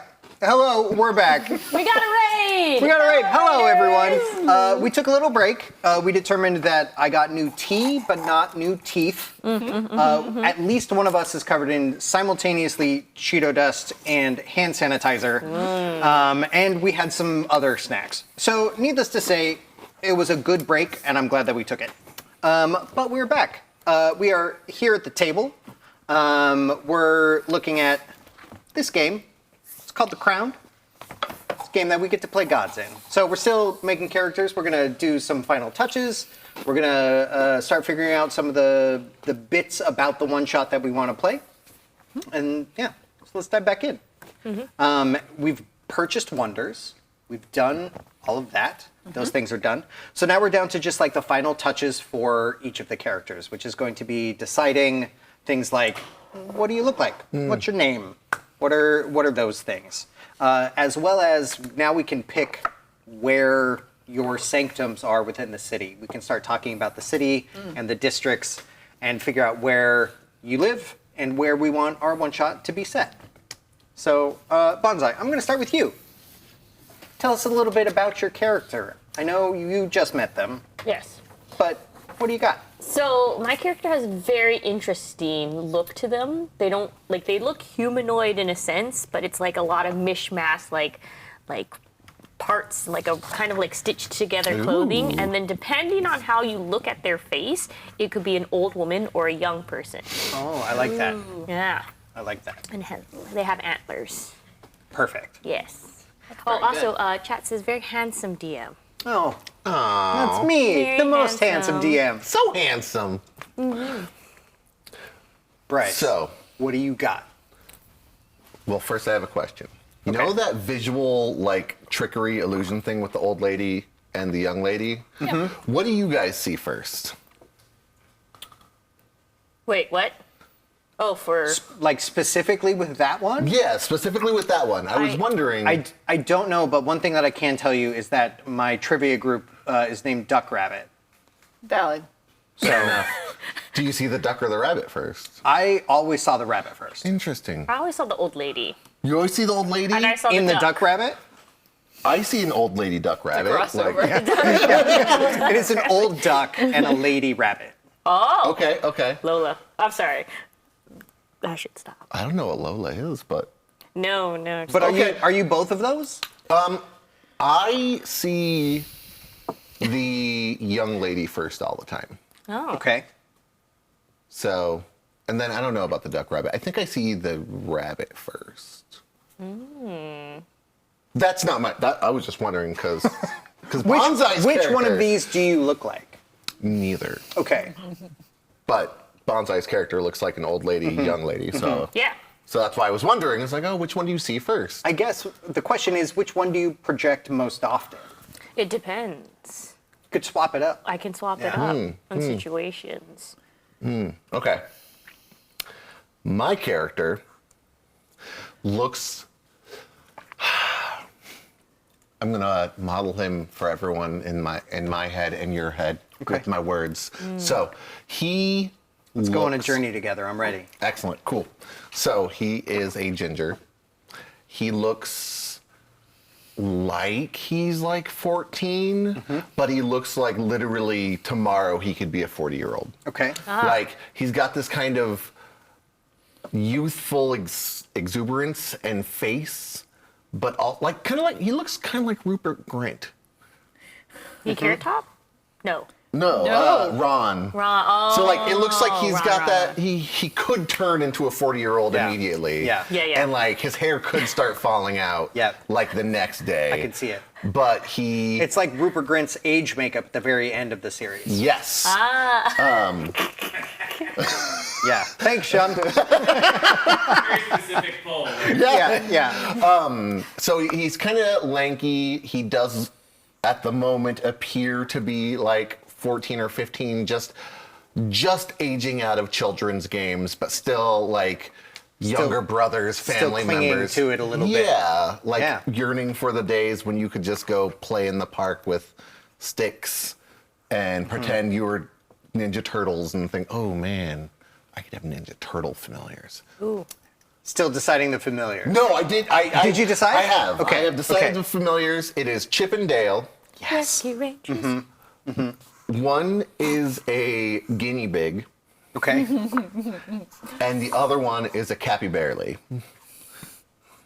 All right. Great. I love it. But they're invisible. Both They're of them? invisible. They're invisible, Yes. This is but amazing. This is so good. They can make themselves visible if they choose so, right? You tell me, can I they? think so. Okay. I think so. When it comedy suits. Yeah. Yeah. They could be invisible. I feel like they would be things that would be invisible if children were, when grown-ups were around. Yeah, there you go. But then they are visible to children. If you're going with the Yes. imaginary friend angle, that's how I would play it. But I know, I like Yeah, that. okay. I like that. And think about Rescue Rangers with Dale having like the Hawaiian shirt and Chip being the hard-nosed detective. That's kind of how they roll. which one of them is Burt Reynolds? That would be Dale. Okay. I think it was Dale, right? Is it the guinea pig or the capybara? Oh, I wrote down that Dale is the capybara. Okay. Anyway, yeah, so I look like Rupert Grint, but not actually Rupert Grint. Incredible. With a couple of invisible giant rodents. Couple invisible giant rodents, always just random trinkets, just like, where'd you get this? Or, Yeah. All right. Cool. I love that. We All have right, Sharon. Oh no, go ahead. I was gonna say chat question, but it's Oh. okay. Okay. Oh no, it was I wonder if nap gods could see imaginary friends. Sorry to derail. Oh. Yeah, maybe. I could see that being a thing. Yeah. Sorry. Yeah. No, that's fine. That's a valid question. Okay, so my name is Gettysburg. The god of historical reenactment. The god of historical reenactment. My pronouns are he, him. And I think that I look like if somebody with like not very much time and a little bit too much kind of optimism went to Goodwill to shop for Ren Fair gear. Perfect. Yes. Yeah. So like I have a I've picture. I've got like a pirate shirt and like a like double-breasted jacket, kind of like Civil War era type thing, but like just khakis. All right. Yeah. Yeah, that's good. That's very funny. I know a lot of people that are that. I have a variety of hats, depending on the situation. The role. Yes, specifically which his story is being reenacted, depending on the situation. So, I have a prop saber that may or may not be plastic, and a old-timey pistol of indeterminate old-timiness that only shoots blanks. And my stuffed shoulder-mounted parrot familiar. How is it mounted to your shoulder? Does it hold on or do you tie it down? It's got like a kind of a three-pronged kind of bracket that just like slips like on straight down. Now here's my follow-up question. Okay. Is that bracket attached to the parrot? It is attached to the parrot. Okay. It is not attached to So me. if the parrot leaves, the parrot takes the Parrot bracket. takes the bracket. And okay. I'm just picturing. This is Valid. very good. Can I call your gun a flintlock? A flintlock? Yeah. Oh.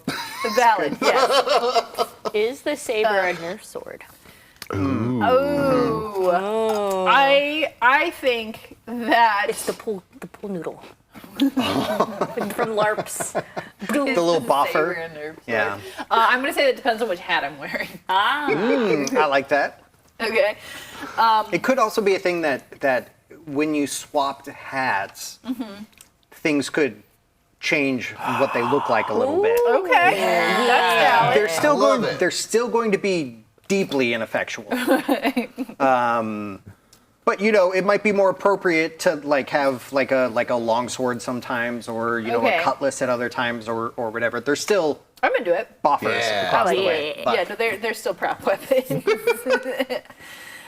just have a quiver of like poorly made, chipped and stained theater weapons that you carry around. It's like just a trash can. It's like an a little- umbrella stand. Yeah. With a theater weapon. Very good. Very good. All right. All right, that's great. Yes. These are all ridiculous characters. Thank you very much for doing that. It's always like a gift to the storyteller when everybody wants to play something deeply silly. Very serious character. What are you talking about? Very So serious. serious. Yeah. Do you take history very seriously? I do not. You should. Well, I'm not going to. Well, Roll for I it. will take that as a personal slight. Okay, that's fair. All right, well, let's talk about the city itself now in a bit more detail, and we can decide where everybody lives and where we want our one-shot to happen. Okay. So, surprising nobody at all, the city is split into 10 districts. That number comes up a lot. Sure does. That's a solid number does. right there. I could have picked 4. Yeah. I could have picked 4. Could have picked 6, like a 6-sided die. Yeah, and instead picked 10. I chose dice that are 6 sides though. Why didn't you choose 10-sided dice? Too World of Darknessy. Fair enough. Yeah. Also, like figuring out where like the math bends with like 10 sides is it's more sides. Yeah, So I that's a lot stopped of at sides. 6. Sarah says hi. Hi, Sarah. Sorry, not to interrupt. I'll be like, hey, Sarah says hi. You made this game too. Sarah made this What? game. Sarah made this game. Everyone say hi to Sarah. She's great. Hello, Hi, Sarah. Sarah. Okay, so is the overhead one still on? Is this upright? Yeah. Great. Fix it in post. Okay. So you can see this is the city out here over the ocean. I don't know if you can see, maybe. Yeah.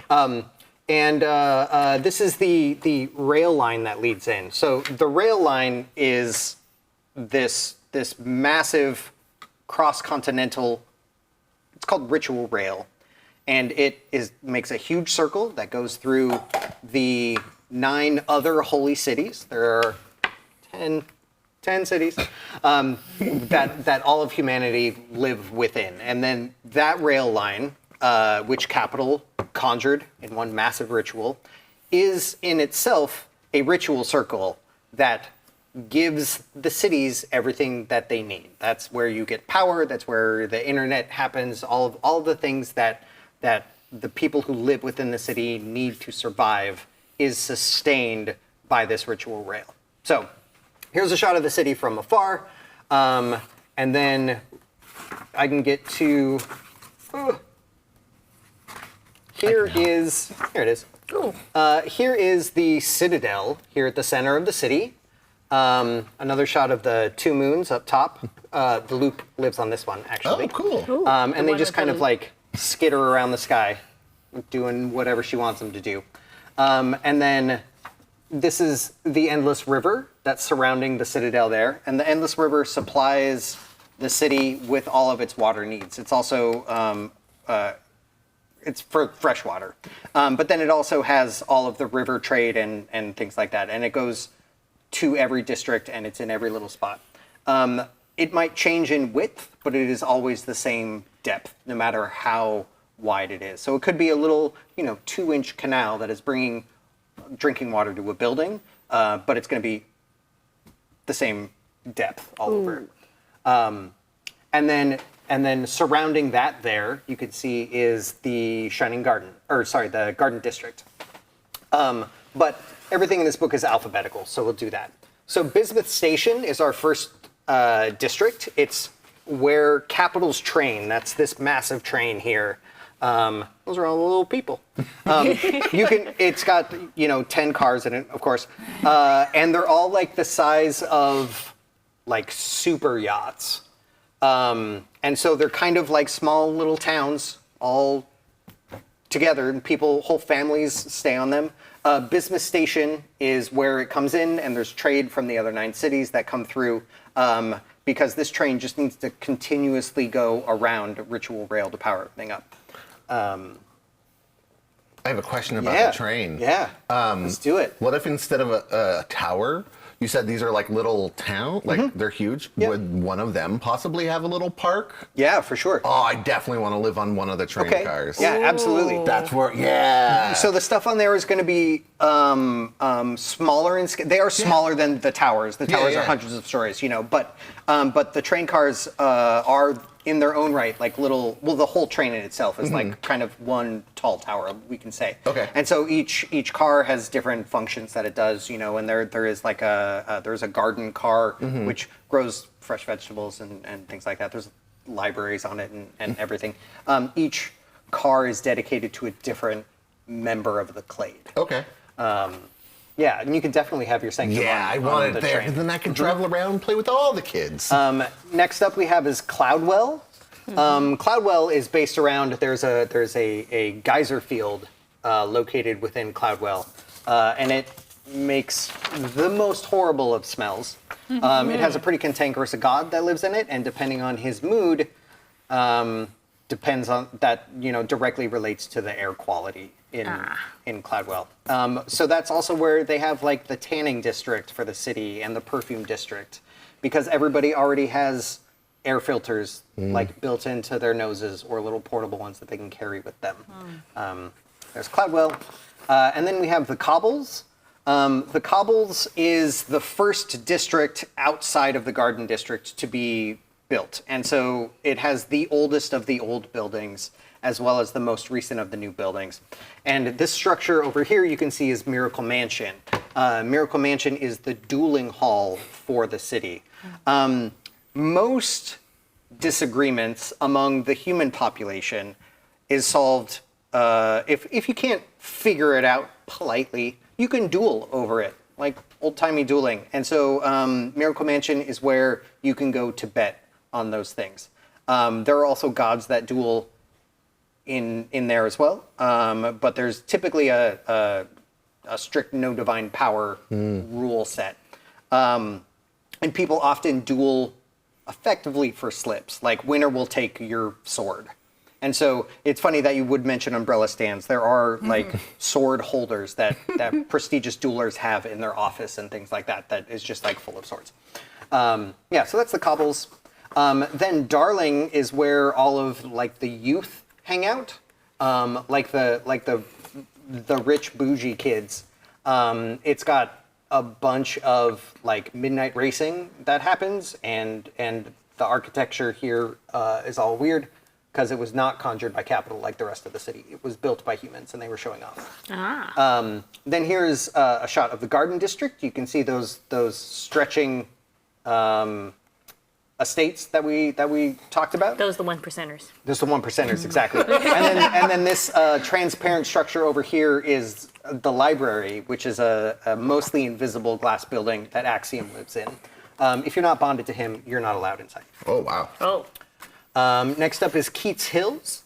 This is the hub for all like science and bio innovation within the city. So if humans need like a limb replaced or something, they can go to Keats Hills and get that done. There's a lot of rumor that beneath the hills, then beneath all of that stuff, there are tunnels with lots of horrible monsters in it, and like all of where the experiments have gone wrong, they just are like let loose in the mazes that are under that. That's probably just Rumor. overblown talk. Next up is Morgantown. Some of the towers in Morgantown extend beyond the grid. They're higher than the dome that Ritual Rail makes that provides the cities with all of their stuff. Some of the towers are so tall that they go above that. And the people that live that high up they're a very, very proud group of people, and they love working without divine intervention.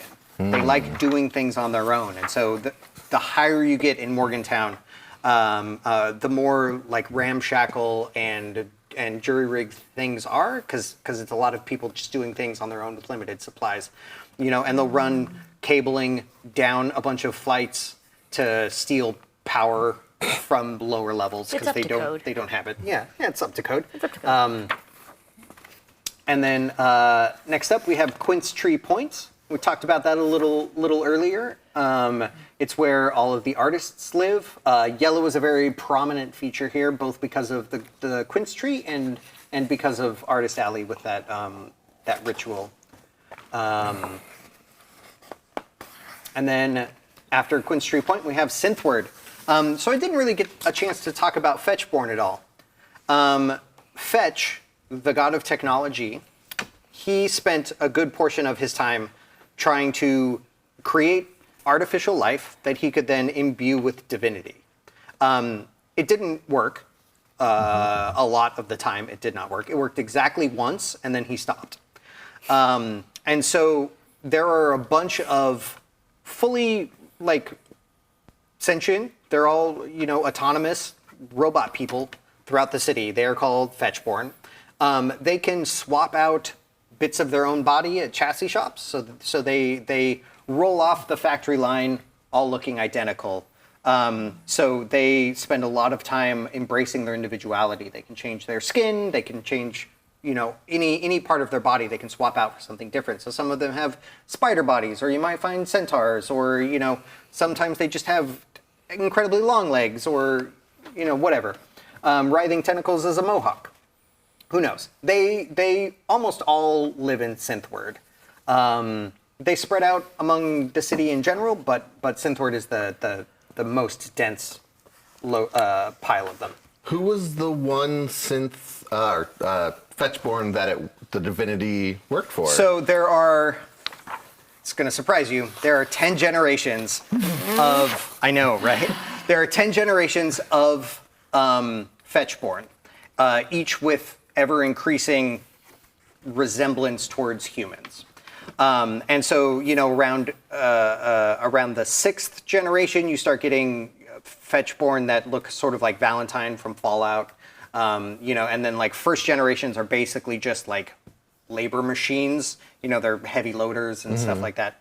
The 10th generation is very nearly imperceptible from a human from a distance, unless they've tricked themselves out somehow, obviously. But if you think like Jude Law's character in AI, how he's got kind of like that plastic sheen to him, that's sort of what the 10th generation looks like. But the prototype for each of those generations were referred to as the firstborn. And so the firstborn for the 10th generation is a person named Patience. And Patience was able to be imbued with divinity. And as soon as that happened, Fetch stopped iterating the Fetchborn and stopped. So they still are produced, and they still live in the city and do stuff like that, but Fetch is no longer trying to make any more of them. And then lastly, we have Tumblebell Park. And so you can see the explosion of mushrooms that happened by that ritual here for this district. So they've grown through buildings, but the people that still live there are pretty proud to live there, and they've turned what could be a catastrophe into like a thriving culinary and hallucinatory industry. So all the mushrooms do a bunch of weird stuff, and people have really embraced that. Really embraced that. Yeah. So those are the 10 districts. Okay. So in theory, now we would pick where each of you think their sanctum is. We picked yours already. It's going to be on the train. Would it be?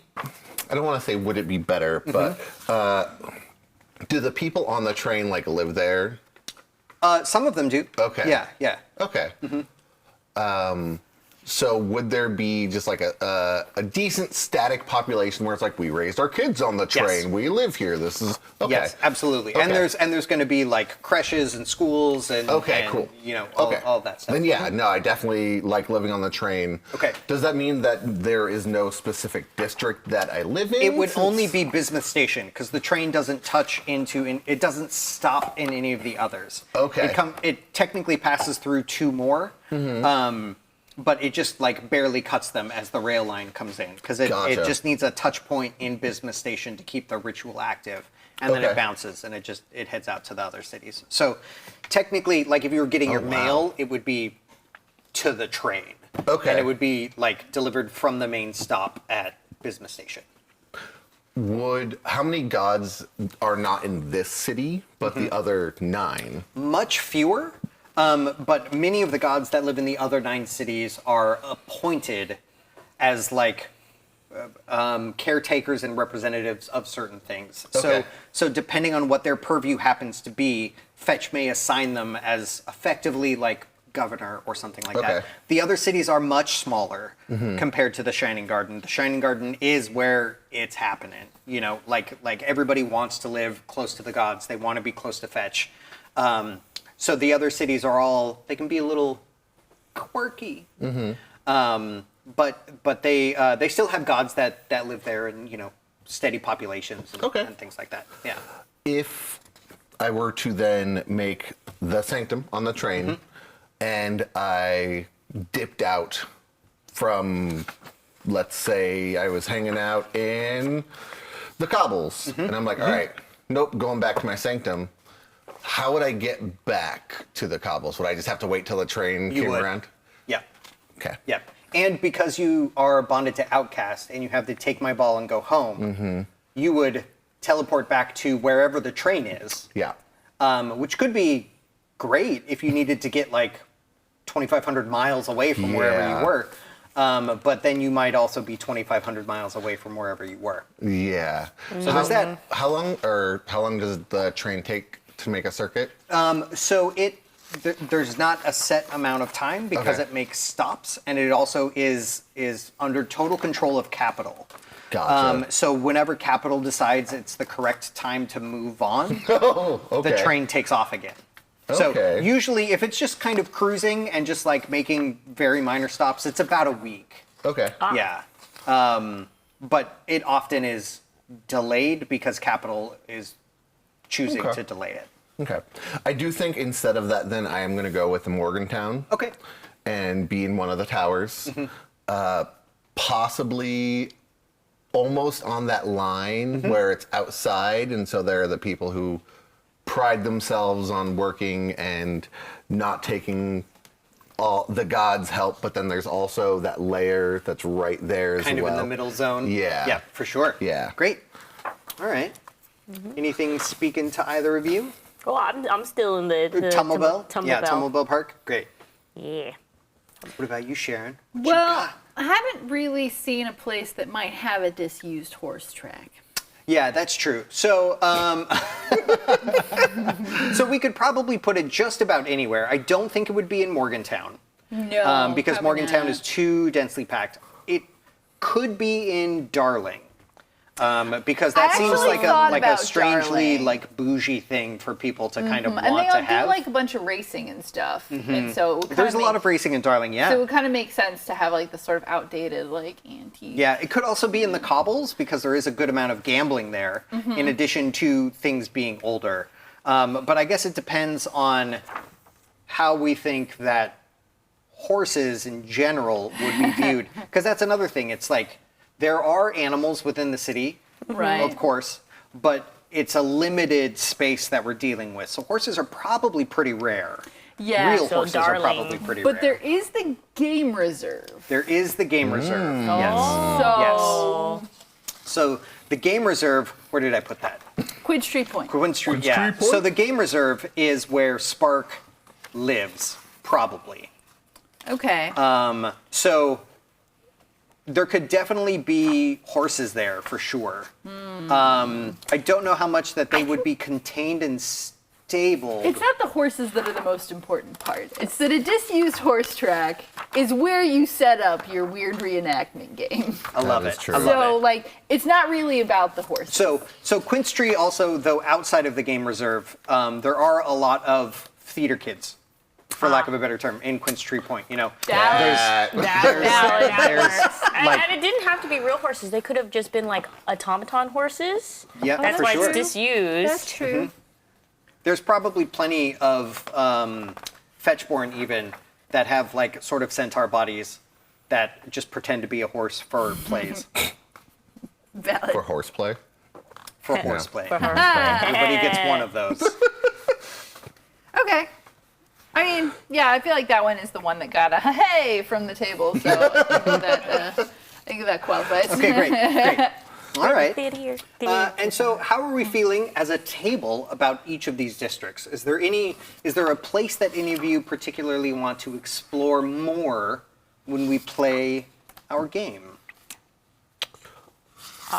Could I put a vote for the trippy theater district kids area For sure. where the artists are? I kind of feel like that fits really well with like all of our characters. Yeah. Jam is like, yeah, the art kids definitely still playing games. Definitely pretending to be something that they're definitely not. It's very serious historical. All right. Very serious. Very serious serious. historical. All right. So, yeah. So Quince Tree Point. We can definitely do that one. That is a fun district. Okay. Quince Tree Point has my favorite personality there, and that is Littree. Littree is on the cover here. Oh, wow. That's him standing on his bridge there, looking out at some of the denser city parts in Quince Tree. Littree was prior to being a god, he was a paper folder. He didn't, not origami per se, but like he would craft large scale installations out of paper. And at one point he built a bridge that spanned the part of the endless river that he was building over. And it was impressive enough that Fetch, and this was long enough ago that Fetch was not trapped within the Citadel. Fetch came out to check it out, and as the tale goes, granted him his divinity on the spot for producing such an amazing piece of artwork. And then one day Littree decided to paint it, and he started at one end of the bridge, and painted to the other side, and decided that color maybe didn't work super well, and so he went back to the beginning and he painted over it. And then, as artists always do, he did not like that color either, and he just started painting back and forth over and over and over for centuries. And now that bridge, which was an architectural marvel, is kind of a lumpy mass now. There's just been so much layer and layer of paint that has built up over time. And the paint has built up in his hair and drips from his feet and his hands. He's just like always leaking paint at this time. And now he has grown into a deeply agoraphobic god. Oh. He will not leave his bridge because if he leaves his bridge, someone else might finish it, and he can't possibly have that. And so he just stays there painting forever and ever. Yeah, Littree is great. He's definitely one of my favorite characters, and he is arguably one of the strongest gods in the city. Wow. He does not have a crown, but some people think that maybe doesn't matter for him. He's incredibly powerful, but he stays on his bridge, so it's fine, I guess. Yay! Yay! What I guess would his purview be? His purview, he's got several. His purview is paper and color mostly is his purview. But then beneath that would be like color and paper and origami and stuff like that as little smaller ones. But yeah, color mostly is what Littree is in charge of. Ooh. Yeah. So I have Alright. a question. It's got Pygmalion vibes. I like it. Reading the book, The Crown, which you could pick up. Yeah, you can buy that. Formerly feralgames.com. That's the one. Huh. Formerlyferalgames.com. On page 127, it says that the flaxen fool was the god of the color yellow. Yeah. So, does Littree have the color yellow? Well, or- all of the yellow that is drifting around Quince Tree Point used to be the flaxen fool. Cool. But he blew himself up, and so now he, like, on a molecular level, is like drifting around the district, like getting into people's lungs and stuff. Cool. But yes, Littree has all color. And so this is kind of going back to your question earlier about like how Ivory would go versus the god of pianos. In this particular instance, Littree's probably just going to win. because he's just got a lot to throw around, like a lot of divinity, a lot of aether to throw around. There are a lot of people that claim to nobody's bonded to Litri, of course, because he doesn't have a crown, you know. But there's a lot of people throughout the city who like do a pilgrimage to go and see him from the other 9 cities. They'll come in and they'll see Litri and they'll see if like, you know, they can wave at him or what. He generally ignores people. People can walk across his bridge. It is like open to the public, but then there's always the chance that he'll pay attention to you, which could go either way. Oh. Yeah. Rad. Litri and Rhyme are very close. Fair. Yeah. Yeah. Friends. In a super sad way. Yeah. It's just, listen, they're very fond of each other, and you can only be near the god of madness for so long in any sort of intimate way before that just kind of rubs off. So, like, Rhyme doesn't go and see him any longer, and Litri forever wonders where he is. Oh, that's Happy the- Pride, everyone! Happy Pride. That's the Yeah. tragic love story that Yeah. Sarah is talking about. Yeah. I would assume so. 'Cause Yeah. That's sad. They're Sad. great though. sad. They're great though. It is deeply sad, and both of them are immortal, so they get to just like live this forever and ever. You made this. Like, I you did. realize I it. did. Like, I did. you're just like observing, like it's a nature documentary. Like, no, you did this. Man, that would suck Yeah. for someone else. Yeah. All right. So the one shot that we play in, then we'll set it in Quit's Tree. Cool. Is there a high chance we might run into Litri because you're bonded to Rhyme? Perhaps. I don't know. I want to go Sounds hang out pretty with good. Litri. Yeah, everybody likes hanging out with Litri. Litri doesn't necessarily like people hanging out That's with fair. him, but he's mostly like non-aggressive, generally speaking. Okay. Mostly. Mostly. That's good. Yeah. Plans. All right. So I have a question. Yeah. Why Quince?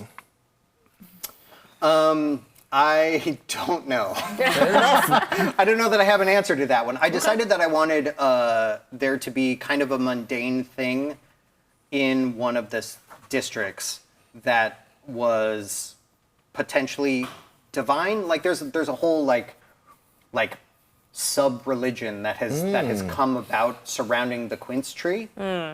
And I grew up in Eastern Washington, where there's a lot of very old apple orchards. Oh, okay. Yeah. And like the apple tree trunks just keep getting wider if you don't do anything about it. And so there's like all of these like very, very old, like decade-old trees with that huge gnarled trunks, but like they're not taller at all. You know, they don't have more branches or anything. Their trunk just gets thick.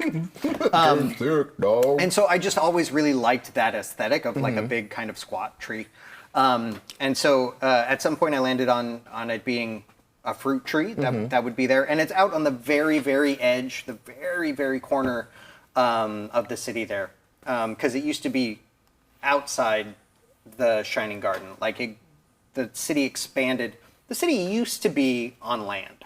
Okay. At one point, the clade moved it out over the ocean. But when it was on land, the quince tree was on land just as a regular tree, and the city sort of expanded to kind of encompass it. And then the tree came with when the city moved out.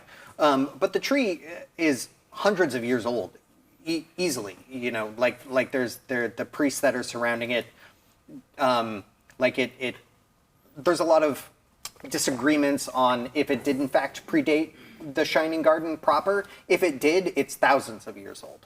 So the priests there say that it is thousands. But I don't know where I landed or why I landed on a quince. I just thought it sounded cool. And it was mostly more fun to write than to say out loud. And now I have to say quince a lot, which is tough. Do you like quince? Yeah. Okay. Yeah. Cool. I don't have anything against it. I don't know if I've ever had a quince. good citrus. Like I'm gonna go Yeah. get some quince Get for some next quince. show. Yeah. Yeah. I'm gonna bring in a quince salad for everybody. I'm gonna make ambrosia with quince. Well, that'll be really good. Yeah. That'll be good. Yeah. All right. Now, if you forget and don't do that, Okay. Penalty. you will be in trouble. That's fair. Yeah. I Yeah. will sacrifice. I don't know. Two like- experiences. I like the Ooh, side eye no? coming from No. across the table. I'm just letting this happen. Yeah. Sharon may make quince bars instead of lemon bars. Ooh. I want Very that. brave man. All right. I am a very brave man. Well, I think we're about done. Ooh. You know, I Alright. think we've made characters. We decided on our purviews who we're bonded to. Okay. We picked where we want the game to be set. And so, yeah, were there any other lingering questions about character creation or about the setting or anything that I can answer before we wrap up? I was wondering if you had a plot hook for us yet. Oh yeah, how do we know each other? Oh yeah, we have to know each other. Oh yeah, let's talk about how, if at all, you know each other. Any thoughts on that? No, I'm making noise. Oh, okay. I was gonna say that like children's games and nursery rhymes Yeah. or all- fairy tales. are pretty nursery close. rhymes are like adjacent. I mean, it seems Ren Fair. Like the three of you together Yeah. really just seems Ren Ren Fair. Yes. And there would definitely be some kind of a Ren Fair in Quince Street man. Point. Out of Excellent. any of the places, it would definitely be Quince Street Fair Point. point. Why don't we do Perfect. something like that? We're all vendors. We'll do a festival. Yes. Yay! Delightful. I'm so excited for this. Ooh, Yeah. Are we all vendors at this Ren Fair? Wait, why would we be vendors? Or not vendors? We could. There be travel. Oh wait, no, because we're not. We could be the traveling actors or something. I feel like that locks us down. Okay, so no, we're just at What the do, fair. what do gods do in their spare time, I guess? Yeah, so unless your bonded clade has given you a task to do, your time is your own. Okay. And so money isn't really a thing in a like proto-utopia. It's fake. Yeah. So a lot of wealth and stuff is appreciated through art and labor. You know, like anything that somebody is willing to make with their actual real hands, using real time out of their lives, is valued higher than what a god could just conjure. Okay. What a god can just conjure is often more useful, and it's certainly faster and more immediate, but there's something to be said for somebody that, like, you know, takes a month and a half and like sculpts something for you as a gift. Like that's gonna mean more than anything else. Which can mean that gods are often really bored. You Okay. know? There's whatever your like regular day-to-day life, if you did not at all need any of your like basic functions to be like, you don't need to worry about where your food comes from. You don't technically need to breathe if you don't want. You know, like gods are immortal. All of those kind of things you don't require any longer. You do, however, still suffer the benefit or the penalties for not partaking in those things, because your human body like remembers what hunger is. And so you won't die from not eating any food, but you will feel like you are starving forever. Oh. You know, it's same with like if you were to fall into the ocean. You don't need to breathe, but your lungs are going to burn. And that can only go on for so long until you like, you know, go mad. So like whatever you think you would fill your day-to-day life with, if you did not need to worry about any of those things. Okay. Like if without a task placed upon you by one of the clade, you don't really have anything in particular going. If you want a job, you can have a job. Okay. If you want hobbies, you can have hobbies. Like all of those, you know, all of those things. Like you have the opportunity to pick up a lot of things over the years. Oh, that's another thing we should decide on, is how long you have been a god and how old you think you are. Because you don't have to have done anything. Like you could be an entry-level god for centuries, you know. So that's another thing to think about. We don't even necessarily have to come up with that right now, Okay. but like just a thing to kind of stew on. Like you might be very into all of this reenactment because you were there and are nostalgic, or you could be brand new and you could be bitter that you weren't there and can't be nostalgic. Two approaches. All right. Yeah. So something to think about, because you are, you know, not going to die through normal means. Oh, we didn't talk about death. Death in this game is voluntary.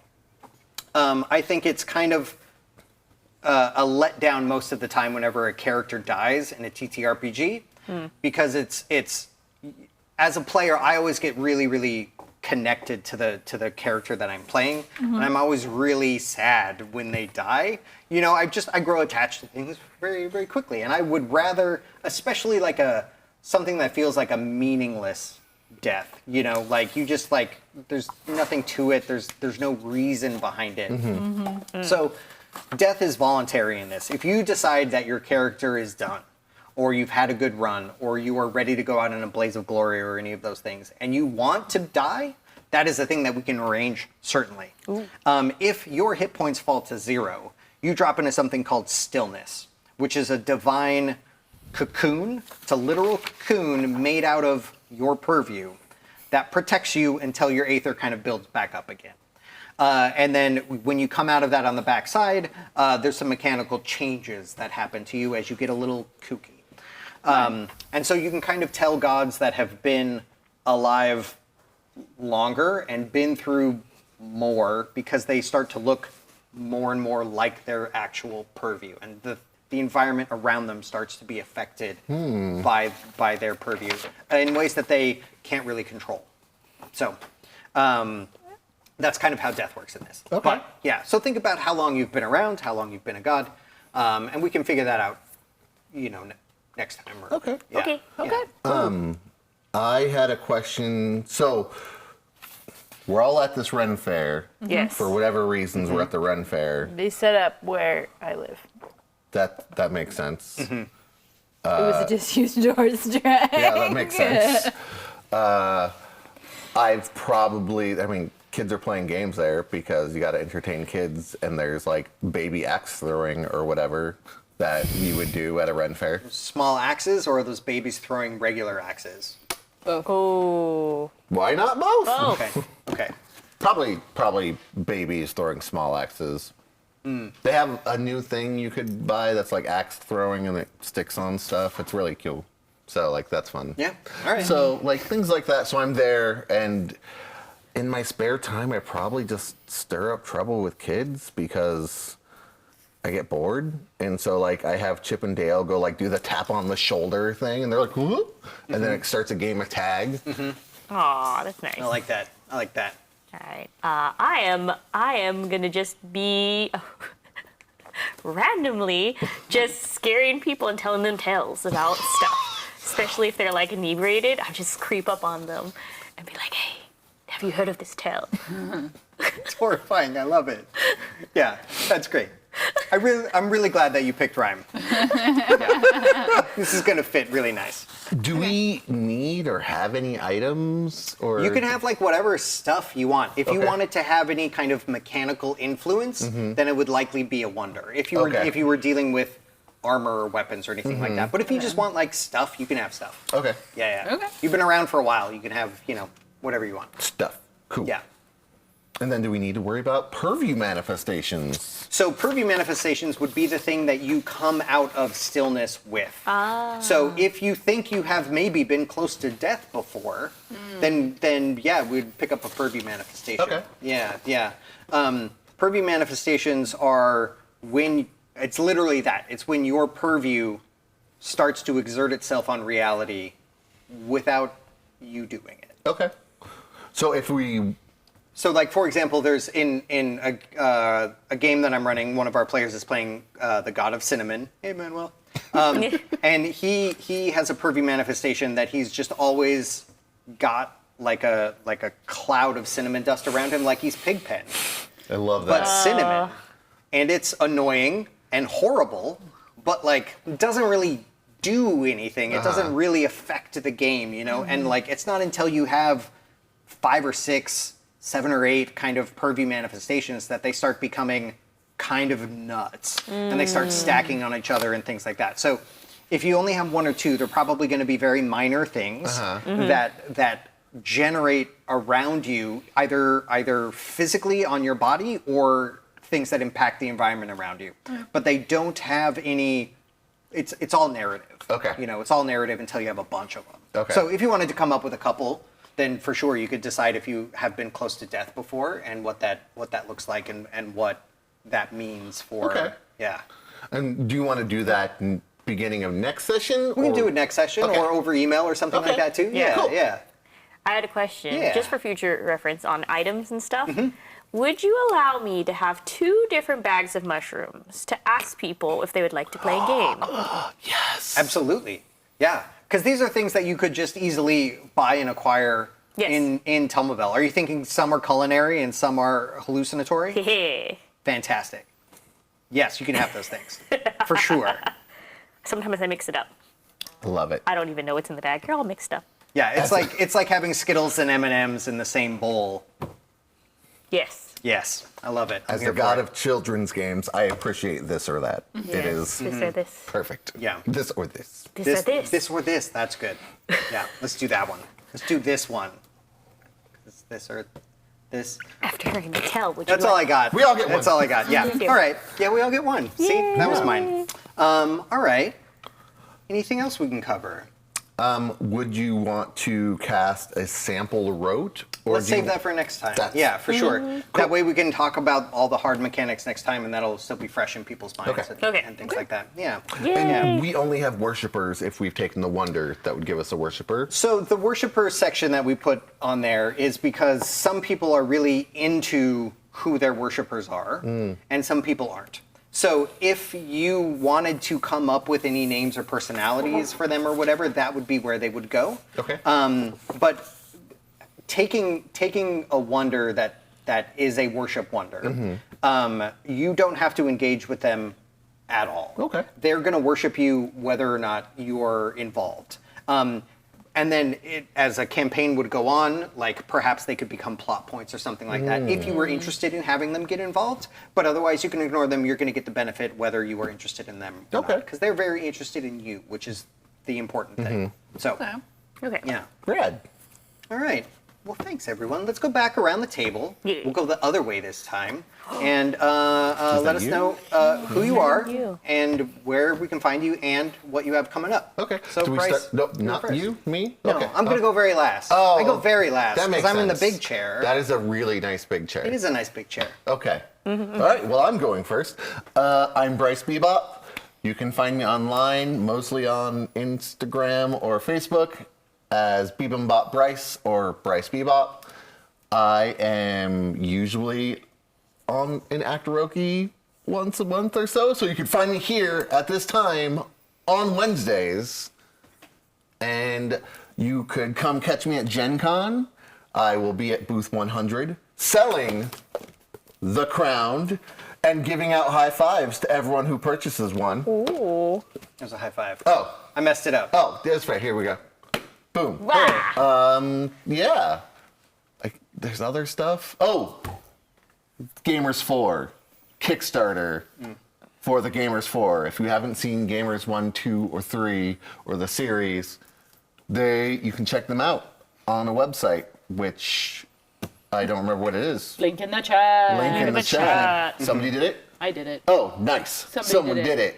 Whoever that someone was. Yeah, if you want Gamers 4 to get made, go Yeah. visit the Kickstarter. Good. Do the thing. Do the thing. Do the thing. All right, my turn. Hello, everybody. I am Bonsai Baby. You can find me on Instagram as Bonsai Baby with a BABEE, and Bonsai Baby on TikTok. I'm also here every Friday on Gen Con TV for TableTakes at 2 p.m. Pacific time. Also, you're gonna see me this weekend on for Sarah's Table. We're gonna be live life lesbian it up. We're playing Thirsty Sword Lesbians for the Trevor Project. So the donation link is open in chat if you guys want to donate. It's to a good cause, helping out all of those folks who basically, don't have a home or just need somebody to talk to in the queer community. Yeah. And hey, did you guys know it's Pride? It's Pride. So that's why we're doing all those things. But yes, How thirsty are they? very thirsty. But they have swords. 1/3. Oh, there you go. Yeah. Thirsty. Thirsty. All right, Sharon, you go now. I am Sharon Bebop, and you can find me online on Instagram and on YouTube as Everyday De-Escalation, where I talk about verbal de-escalation and post pictures of my dogs. That's it. That was great. I'm short and sweet. I feel love it. de-escalated. How about you? I feel de-escalated too. Yeah. Delightful. Hello, everyone. Thank you so much for watching this tonight as we played The Crowned, which, once again, you can buy at formerlyferalgames.com. It'll take you to TTRPG, where it's print on demand. You can also get the PDF there as well. Yeah, everyone else plugged the things that I was supposed to be plugging tonight. But I will say that when it comes to the Thirsty Sword Lesbians this Saturday at 10 a.m., that Sarah Moore is running. This Sarah Moore right here. Her name is on the cover. She's going to be playing an episode that she's calling The Golden Gaze. Thank you for saving my friend. Which just is heartwarming in the gayest of ways. So I think I'm also going to be on that Actoroki that you talked about. I'll be here next Wednesday. I'm not going to be playing in that thing. No. No, I'm not going to be playing in that thing. You're not qualified. No, I'm not qualified. No, but we are going to be playing Actoroki on a different day. Yes. Wait, what's next Wednesday? Also, Burning Wheel. Burning Wheel. But am I in that one? I'm in that one, and I'm you're in in this that one. one. I'm here all the time now. You're going to see me so All the time. much this is week. just what I do from now on. Anyways, When's part 2 of this? part 2 of this is July 10th. Yes. Which will also be There you go. here, and I will then be back in this seat instead of one of those seats. Anyways, Yeah. my name is Damon Van He. You can find me at Damon Van He on the internet. And then also, if you, once again, go to our website there, it's got all of our socials for the company. Thank you very much for tuning in. I have one more thing. What do you got? Oh, I wanted to thank. What do you got? I wanted to thank Chaldea Studios for having Oh, us. yeah, that's very good. Because that we're here. Yeah. I want to thank Bandersnatch Studios That's for me. being awesome. Yeah. We built this set. But also, it's Sean who is back there. And then Tech, is everyone still here? Yes, we have Leo and Johnny back there. Thank you so much. He's out on the computer. Good job. He's Johnny. around. Anyways, I think we're all done. Is that think so. everything? Yeah. Awesome. Thank you, everyone. See you next time. Goodbye. Bye. We built this city.